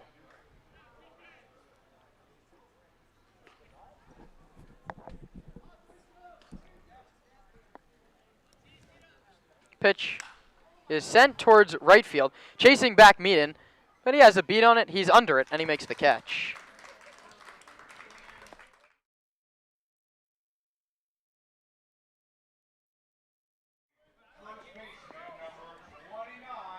So 1 down, Kenlinger retired, he's now 0 for 3. And that brings up Devin Wilkes, who did not start this game. On himself a very nice year. High school kid, committed to Cal State Bakersfield. Takes outside, 1-0. Did not play in the Southern title game. Came off the bench and delivered a 2-out, 2 RBI single against Devin Laginto. Here he's in a 1-1 count against Haroon Pelja. Left-handed hitter, clearly has power, participated in the home run derby at the CCL Showcase. An infamous day for the Stompers. Brady Shannon hurt his oblique, and that was the season's bleakest point for Sonoma, but now they find themselves just 5 outs away from a Game 1 victory. Wilkes hammers it into the ground. Shepler settles at second base and flips it over to first. No zip on that baseball, but it beats Wilkes by half a step. Hard in your throat as a Stompers fan when that ball is floating towards first. And Shepler, not a natural second baseman, as we've talked about. That play, not something that's probably very comfortable for him. He plays the hot corner, doesn't have to range to his right like that really ever there, and just wasn't ready for that kind of a throw. I mean, it's not as far as third base, but it's not an easy one either. Thanks for joining us here on a Friday afternoon in Southern California. A beautiful afternoon drifting towards evening here in Thousand Oaks. First pitch misses to the lefty, Jacob Galloway. Pelja, a stretch exclusive pitcher. That's an easy pop foul. It's now 0-2. Galloway walked in the first. Since then, he's grounded out to Shepler. Then he bounced into a double play, started by Handren. He bounced out to Shepler again. Anthony, 2 feet on the ground, ready to field yet another chance from Galloway if needed. Pelja comes home. That one's low. Skips to the backstop. The count's 2-1. Whole bunch of room between home plate and the backstop here at Cal Lutheran. And we've yet to see it really come into play. At Pulowski, a wall behind the plate. And there's been opportunities for both teams with that runner 90 feet away.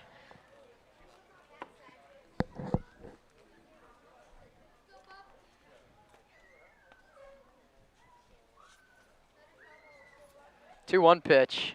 High 3-1. It's quite the sight. If you look to our right, there's a good amount of Stompers fans that have made the trip, but you can see our owner, John Sebastiani, 1 seat over, our general manager, Chase Anderson. You keep looking, you see Zach Pace, the 3 most influential men who've made this season so possible, staring on.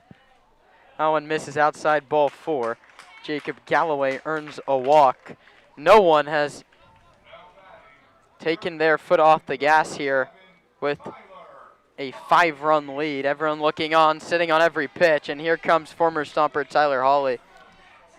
We talked about it all game long. The Stompers have found a way to minimize Hawley's effect. In fact, I mean, he's made a couple errors in the field. He's done quite a bit for the Stompers in this one, but something tells me he's not going to go down easy here.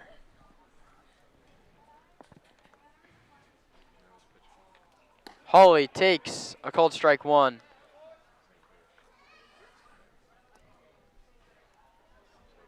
Pelja ready to deliver his 32nd pitch of the outing.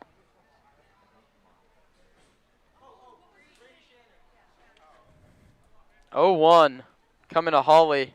0 for 4 today. First a check on first, and it hits the first base umpire, but still rolls towards the Stomper dugout, and Galloway gets second base. And we talked about in the pregame show here, these two teams very similar. You can't beat yourself there. That's a pick move that I don't know needs to be made. The lead was very short from Galloway. He was just a couple steps off, not a real threat to steal a bag, just 3 on the summer, but instead you give him a free one on the air. 2 outs in the 8th. That runner Galloway now in scoring position. 0-1 pitch to Hawley. Pelja flips a slider past Tyler. No balls and 2 strikes.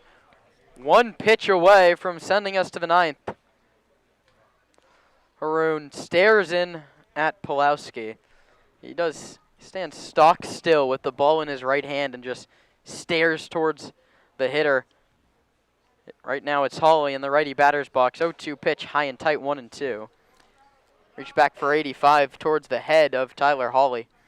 And we talked about it last inning with Ethan Gonzalez, what Pelja can do 0-2. I love that high fastball there. It pulls the hitter's head out of the strike zone. It gets the heart going a little bit, and now you've got the leverage with still 2 balls to give. 1-2 pitch. Low away. Tried another chase. Didn't get that one either. The count's now 2-2.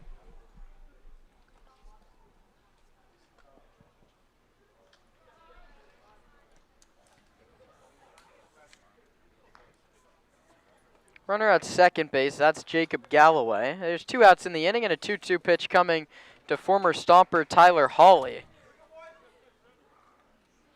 Tyler, an everyday third baseman for Sonoma in 2024. All-star. home run derby participant for the Stomps. Solid year down here in Conejo. 2-2 pitch to him is popped up over our heads and out of play.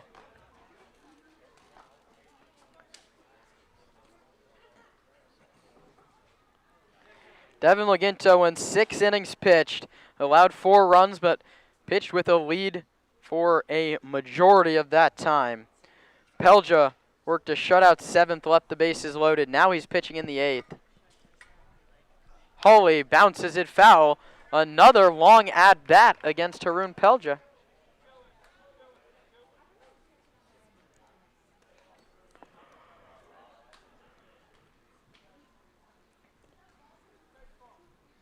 The number that jumps out at you here on that bright purple scoreboard set up over left field is the error column. 5 for the home squad, 0 for Sonoma. 2-2 pitch. Pelja trying to send us to the final frame. Haroon to the plate. Hawley pops it up. Foul out of play over our heads yet again.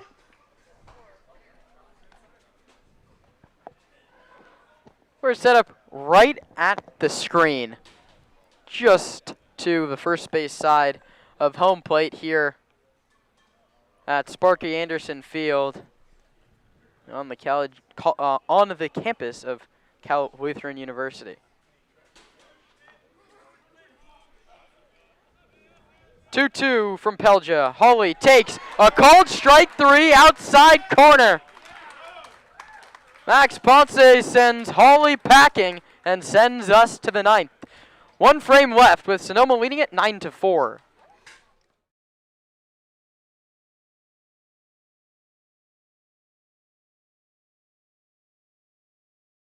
Have partnered with Crandall Roofing to bring you the Grand Slam seating section.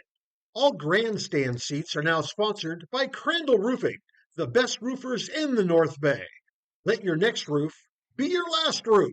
Call Crandall Roofing, Diamond certified and proud partners with the Sonoma Stompers. Hey Stomper fans, if you need tree service, call Arbor MD. Proper tree care is essential for ensuring the safety, health, and beauty of your trees. Arbor MD's tree knowledge and expertise protects your property and enhances its value while also contributing to environmental sustainability and long-term tree health. Call Arbor MD for all your tree care and landscape needs. Nana's estate-grown extra virgin olive oil is made from olives grown exclusively on the property of Vianza Winery. They were hand-harvested and pressed to create Nana's extra virgin olive oil. Go to shop.vianza.com to see why Nana's olive oil is the very best. United States Congressman Mike Thompson, representing California's 4th District, is a proud supporter of the Sonoma Stompers. The Sonoma Stompers have partnered with Crandall Roofing to bring you the Grand Slam seating section. All grandstand seats are now sponsored by Crandall Roofing, the best roofers in the North Bay. Let your next roof be your last roof. Call Crandall Roofing, Diamond certified and proud partners with the Sonoma Stompers. Hey Stomper fans, if you need tree service, call Arbor MD. Proper tree care is essential for ensuring the safety, health, and beauty of your trees. Arbor MD's tree knowledge and expertise protects your property and enhances its value while also contributing to environmental sustainability and long-term tree health. Call Arbor MD for all your tree care and landscape needs. Nana's estate-grown extra virgin olive oil is made from olives grown exclusively on the property of Vianza Winery. They were hand-harvested and pressed to create Nana's extra virgin olive oil. A new pitcher in the game is David Villa. He is now the 5th arm out on the hill for David Solis. The righty stands 6'2", 175 pounds, so he's coming at a lower arm slot than we saw at the 6'8", Winston Peterson, who gave up 2 hits, 2 walks, and 2 runs while striking out a hitter in the 8th. Villa delivers to Handren, who swings first pitch and pops it foul out of play. 10th appearance for Villa. The regular season ended with him sporting a 2.91 ERA in just 12 1/3 innings. 8 strikeouts to 4 walks, hit around a little bit. 16 hits in 12 innings. Handren pops this one foul, 0-2. And Roman, we talked about it. Max played 19 regular season games in Sonoma. He had multiple hits in 11 of those. And if he doesn't pick up a base knock here, it would be back-to-back playoff games without 1 or more hits from Handren. The 0-2 pitch is high, 1-2. Yeah, Handren, the key piece to this Stomper lineup there. They've been great today, even with limited production, but he's got just 1 hit, but he's been on base 4 times, finding ways to help his team. 1-2, Handren hits it a mile in the air to shallow left. Jimenez, the right fielder, drifts on to make the catch, 1 away. That brings up Nick Sebastiani, 0 for 3 with a couple of walks. Now batting, number 6, Nicholas Sebastiani.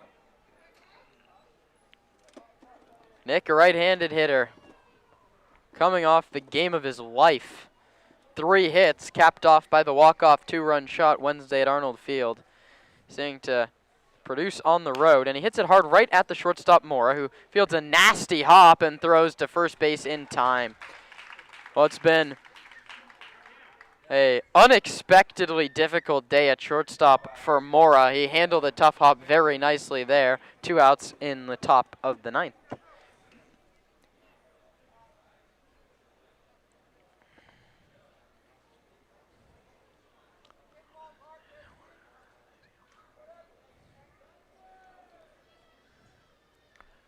First pitch to Silken. He swings and lines it back up the middle and through. Have yourself a day, Xander Silken. The Hawaiian notches his 4th base hit of the ballgame. The Stompers' 9th inning continues for Cam Hegeman. And you can't find a way to keep him off the paths here. He lined out. That ball was one of his hardest hit of the game. That was in the 1st inning with the bases loaded. Run scored on that play. Yeah, hit a ground ball to first base. They got him there, but now 4 hits, just seeing it really well. It's a called strike. Silken went 5 for 25 in his 6 games in the regular season. He's gone 5 for 9 in his 2 postseason games. Talk about a guy that produces when the lights turn on. That's Xander Silken. As Hegeman takes a changeup inside and low, the count's 1-1 on Cam Hegeman, who ended the regular season on a nice little 5-game hitting streak. Looks to carry that over here. Chases a breaking ball. A slider. Counts 1-2. Haroon Pelger will come back out for the 9th. The Stomper bullpen quiet. Villa delivers to Hegeman, who lines it towards Paul Lazul in the on-deck circle. A curveball this time from Villa.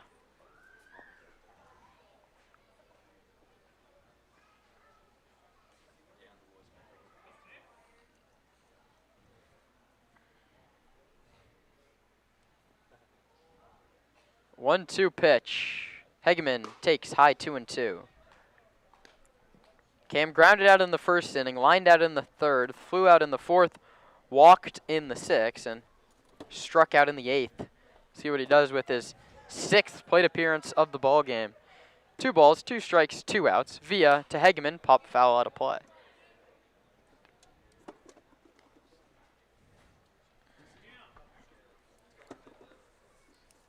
The CCL has had 3 years with this 3-game series playoff format. All 3 years have been a sweep. That included the Oaks last year. 2-2 pitch. Hegeman hits it hard towards 3rd. Hawley dives, stands, throws, on a hop. Highlight play, Tyler Hawley. A former Stomper takes a hit away from a current one and ends the inning there. Very nice play. That ball was heralded for the left field corner. Tyler Hawley had other plans. But now he needs his offense to pick things up. The Stompers 3 outs away from a Game 1 victory. Haroon Pelja will face Nolan Johnson, Jax Jimenez, and Landon West when we return for the bottom of the 9th. Game 1 of the CCL Championship Series wraps up after this on the Sonoma Stompers Broadcast Network.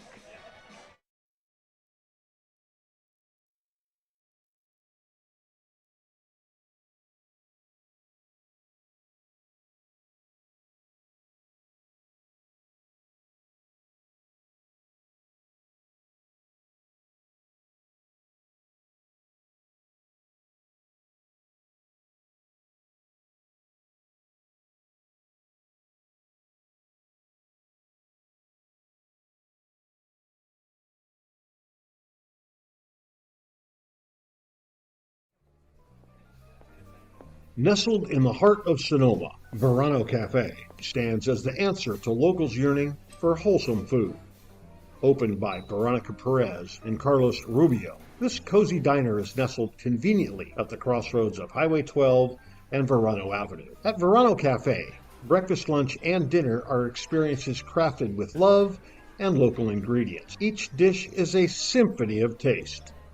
But Verano Cafe isn't just about breakfast. Their lunch menu features favorites like fish and chips and classic French dishes catering to all tastes.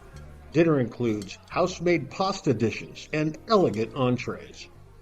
What really sets Verano Cafe apart is its commitment to quality and community, with locally sourced ingredients and a dedicated team that feels like Haroon Pelja's first pitch of his 3rd inning is high, 1-0. Nolan Jones 2 for 4 with a couple of singles today.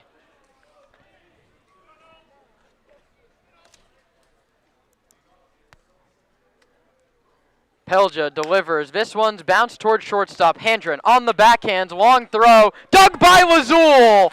Paul Lazul with a beautiful scoop at first base.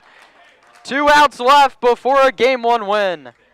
Max Handren, a natural third baseman on the backhand side, knew he didn't have time to set his feet, gave it everything he had, and his first baseman, Paulie Lazul, bailed him out.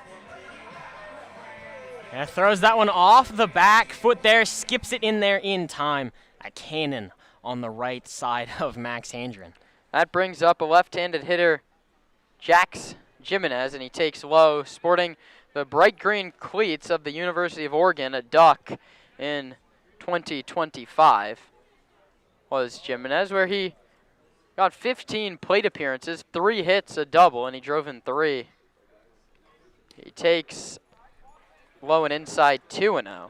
It's been a rough summer for Jimenez. 16 for 83. That's below the Mendoza line. 2 doubles, a triple, and a home run. Has shown some power. Pelja set to deliver a 2-0 to the left-handed hitter. Swing and a miss, 2-1. And Jimenez, I think the only switch hitter the Stompers have seen this season.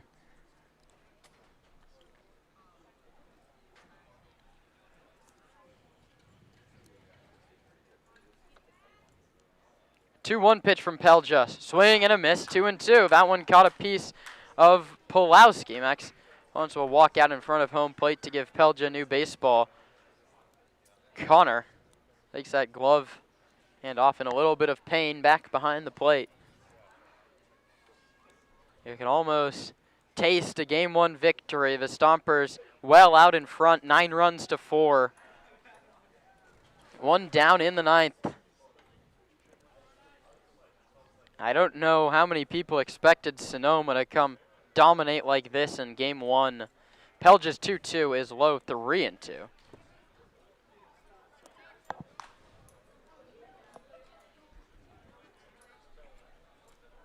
Count runs full.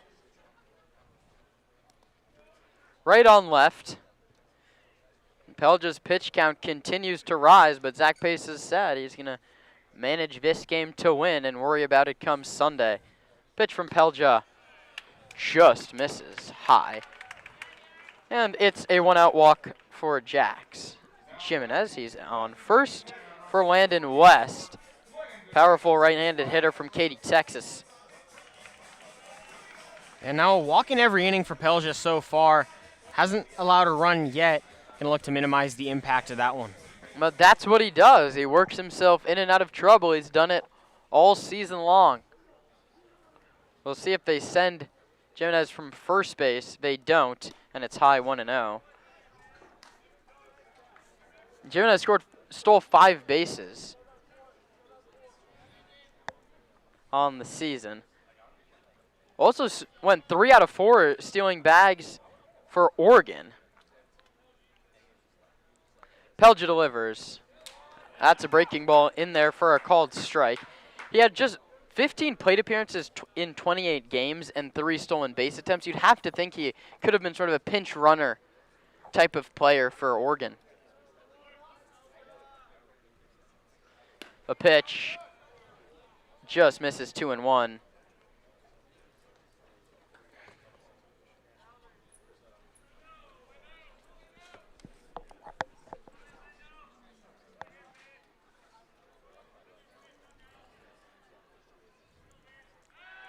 Pelja just lobs a check towards Jimenez at first.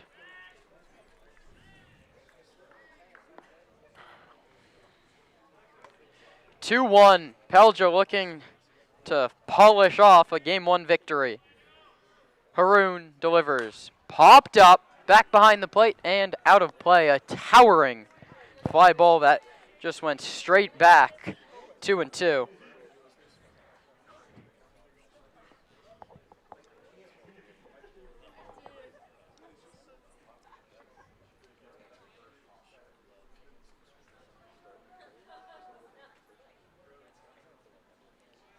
Sonoma, oh so close to closing out game number 1.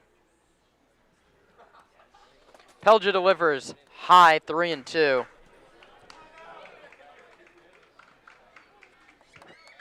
And Pelja's going to finish off this game unless things get really hairy for Sonoma. You have to save the few arms that you have for tomorrow, a day that should be the day you could win the CCL Championship. Misses inside and high. Pelja tried to get a chase but couldn't. 2-on.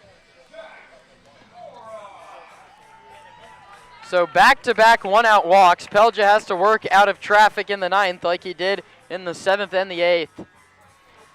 And Pelja here can't shy away from contact. You have a 5-run lead. Get a ground ball, get a fly ball.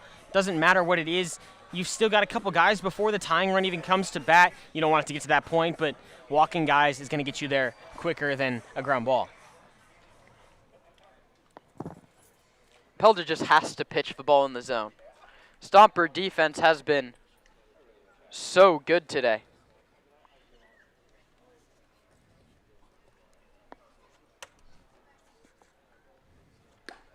First pitch, fastball in there.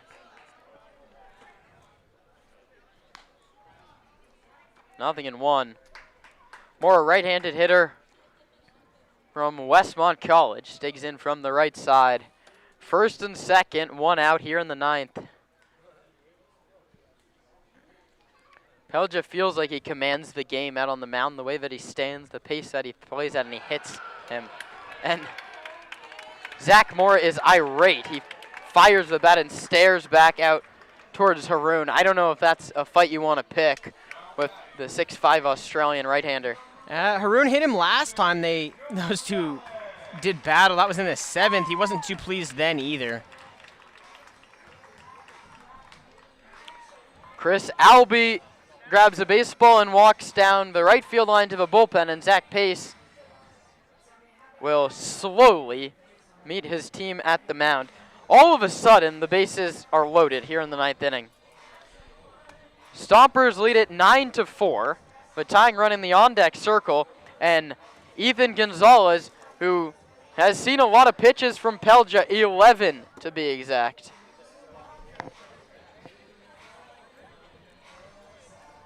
With the bases loaded in the 7th and 2 outs, Pelja and Gonzalez battled for 11 pitches, and Haroon won the battle, struck him out looking, froze him on a breaking ball.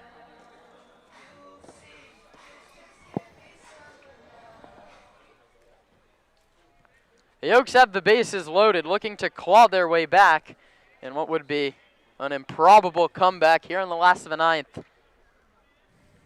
Pelja comes home. Fastball, called strike one. Fastball finds the very tip top of the zone. Conejo dugout displeased with that call from Max Ponce. Pelja's 0-1. Low, blocked by Pulowski, 1-1. You have to throw strikes. Gonzalez, a guy who had 3 singles up until that strikeout against Pelja. Done a lot of damage, but you can't shy away. Contact is your friend. Pelja to Gonzalez. Haroon comes home. Low again, 2-1. A walk in this situation would bring up the tying run with 1 out. That wouldn't need to be a grand slam, but you never do know. Gonzalez singled in the 2nd, the 4th, and the 6th. He struck out looking in the 7th. Pelja's 2-1. That's low again, 3-1.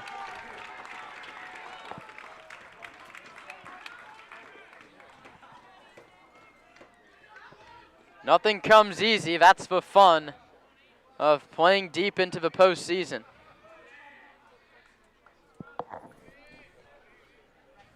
Three and one more wide one forces in a Conejo run. That's ball 4. 4 consecutive have reached on a free pass. That forces in a run. 3rd RBI for Gonzalez. The bases remain loaded, and here comes Tommy Kendlinger as the tying run. Yeah, Pelja, pitch count climbing here, not the ideal situation for that. Likely going to burn his potential at an outing on Sunday, but just needs to get an out here. Yeah, you'll trade outs for runs at this point. Pelja's pitch at the knees for a called strike one to Kendlinger. And do that again. Gotten ahead 0-1 the last couple times before losing, guys. Kendlinger went 0 for 3 in the South title game. He's 0 for 3, a walk and a hit by pitch today.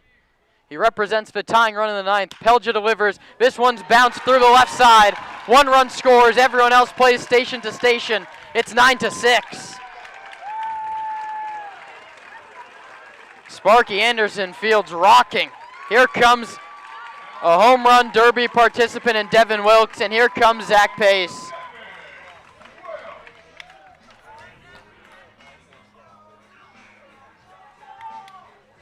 After recording the first out of this inning, Pelja has gone walk, hit by pitch, walk, single. A 9-4 lead shrunk to 9-6. The tying runs at first, the winning runs at the plate. And there's a new arm to try and get out of it. Break in the action, pitching change, high drama in Game 1 of the CCL Championship Series. Catch the end of it after the break on the Sonoma Stompers Broadcast Network. Local expertise worldwide. Sotheby's International Realty is well known for their exceptional real estate agents that distinguish themselves in communities all over the world.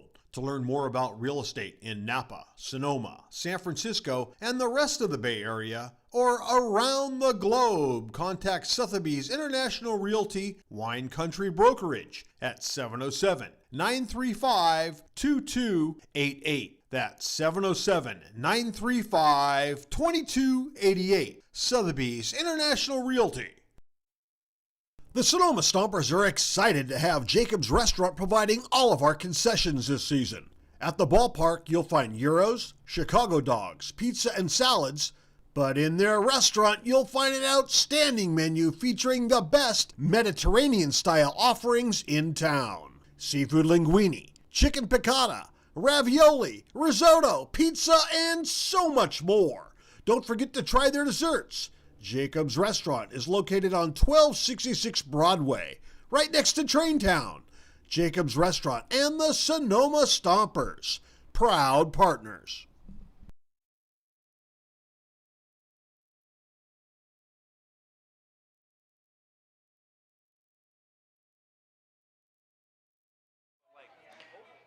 Chris Albee comes in to the most pressure-packed situation you could ask.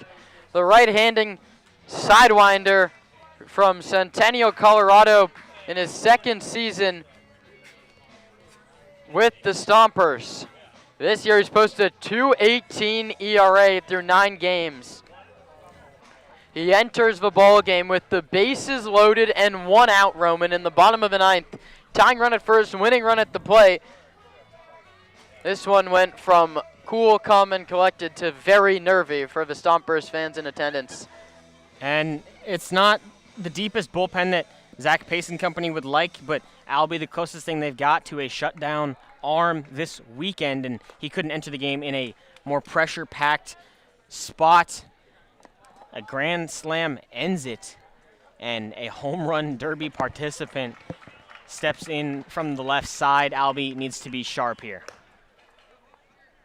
Wilkes, 2 home runs and 4 doubles on the season. Headed to Cal State Bakersfield. The left-handed hitter went to Pacifica High School. His last extra base hit was July the 5th. He comes up with the bases loaded. A ball in the gap would more than likely tie the ball game. A ball over the wall would end it. Right on left. Albie against Wilkes. Chris delivers home, popped up foul. A big swing from the left-handed hitter.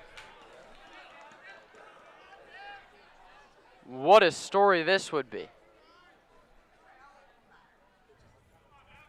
You didn't think that game 1 would end this easily, did you? Albie a righty, Wilkes a lefty, wide open stance. The pitch caught on and fell into the glove of Pulowski. It counts 0-2. Jacob Galloway on deck. Have to count this one 1 out at a time. Albie ahead in the count, 0-2. Stares into Pulowski to get the sign. Chris comes home. That one's line, down the right field line. It's a fair ball. Meaden goes over to cut it off. One runs in to score. Here comes another. The throw in is cut off by Lazul. It's 9-8. And now a base hit to the outfield wins it for Conejo. And going back to the pinch hit that brought Wilkes into this game, that was in the 6th. That's a fantastic move by David Solis in this one. Not the thing that the Stompers wanted here. That's a great piece from Wilkes, and at a no better time. Zach Pace intentionally walks Jacob Galloway to reload the bases. And who else but Tyler Hawley in a CCL postseason riddled with storylines. It's the Stomper former third baseman digging in from the right side with a chance to play the hero against his former club. And there's also a pinch runner out at second base. Can't quite see the number from here, but Wilkes not the speediest guy. They get that winning run as close as they can. Tyler Hawley, a right-handed hitter. Albie comes home and misses outside. These two were teammates in Sonoma. Albie, one of just 2 returners. Handful for Sonoma carried over into this season. 9-8 ball game in the 9th. Chris Albie delivers. Tyler Hawley takes a called strike. Hawley 0 for 5 on the day.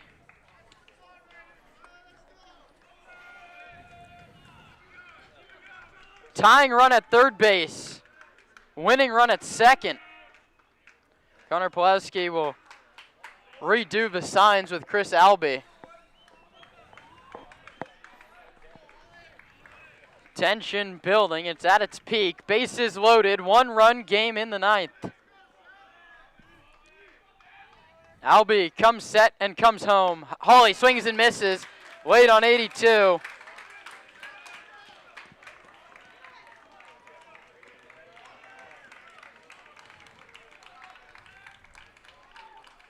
Nolan Johnson grounded out against Pelger to lead off this inning, waits on deck. Hawley looking to leave him there and win it here. Albie's 1-2 pitch on the way. That's bounced. Weekly foul up the first base line. Heads up play by Paul Lazul to let that one kick into foul ground. We'll do it again from a ball and 2 strikes.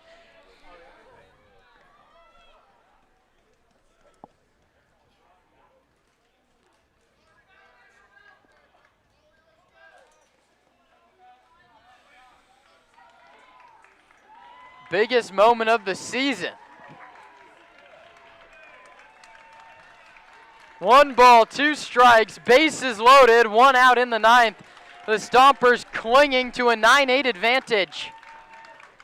Chris Albee, right-handed pitcher, comes set at the belt. Hawley awaits the 1-2, pops it up, right field line and out of play.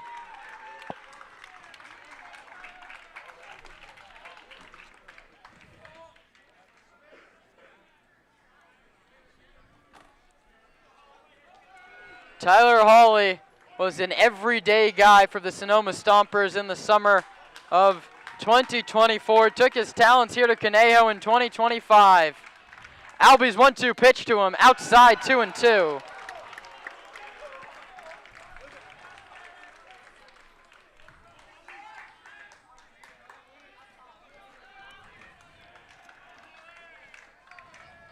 Two balls, 2 strikes, 1 out.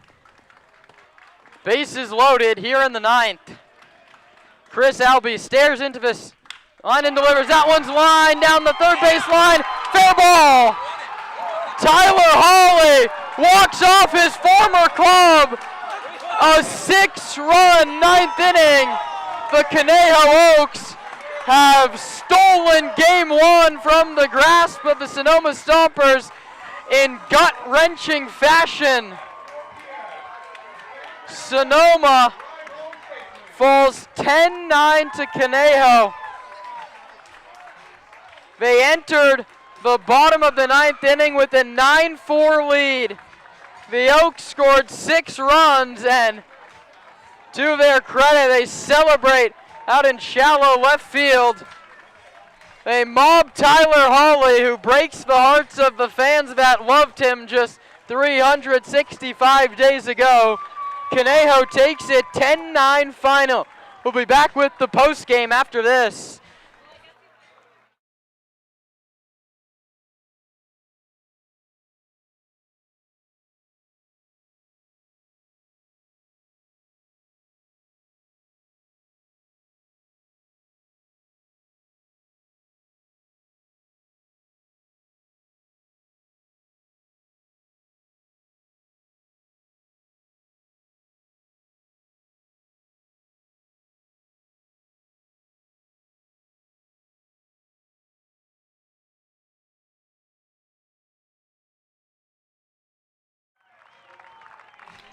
Who else but Tyler Hawley, the former Stomper, to play the hero?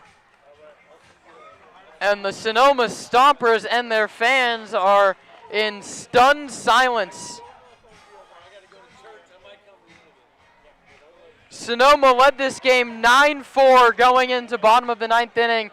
Haroon Pelja induced a ground ball of Nolan Johnson to get the first out of the inning. An out wasn't recorded after that. Jimenez walked. West walked. Moore was hit by a pitch. Gonzalez walked. Kemlinger singled. Wilkes doubled. Jacob Galloway was issued an intentional free pass. And Tyler Hawley, with his mom and sister in attendance, delivered the walk-off win against his former club. The Stompers fans that were in such ecstasy on Wednesday when they saw Nick Sebastiani be the walk-off hero are in stunned silence. A 6-run 9th inning with the Oaks over the Stompers by the final score of 10-9. Postseason baseball never disappoints. And a tough break there. The Stompers' key to victory all day, we talked about it, was win the free pass battle. Fell apart there. Pelja couldn't find the zone. Albee did. That's what they needed him to do, is get a ground ball, get even a fly ball for that matter, but they couldn't do it. And who other than Tyler Hawley, you said it, to come up and do it. Frankly, he was due there. A 243 hitter throughout the season. He was 0 for 5 leading up to that at bat. A gutsy play from Zach Pace there. It doesn't pay off, and now the Stompers work to do, having burned 3 of their better arms on hand this weekend. Well, Ginto went 6 innings, 4 earned runs. The Stompers kept on tacking on. They took a 9-4 lead into the last of the 9th, and now need a miraculous 2 games on Saturday and Sunday to win the CCL Championship.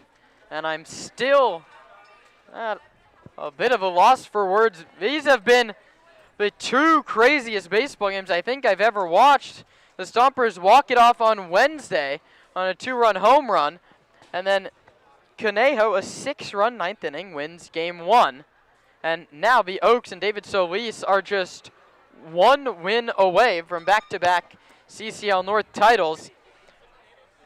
And there's not much you can say. The Sonoma offense scored 9 runs. Devin Laginto was good. The only question is, should Haroon Pelja have started this 9th inning, Roman? And I think the answer that you'll get from everybody is yes.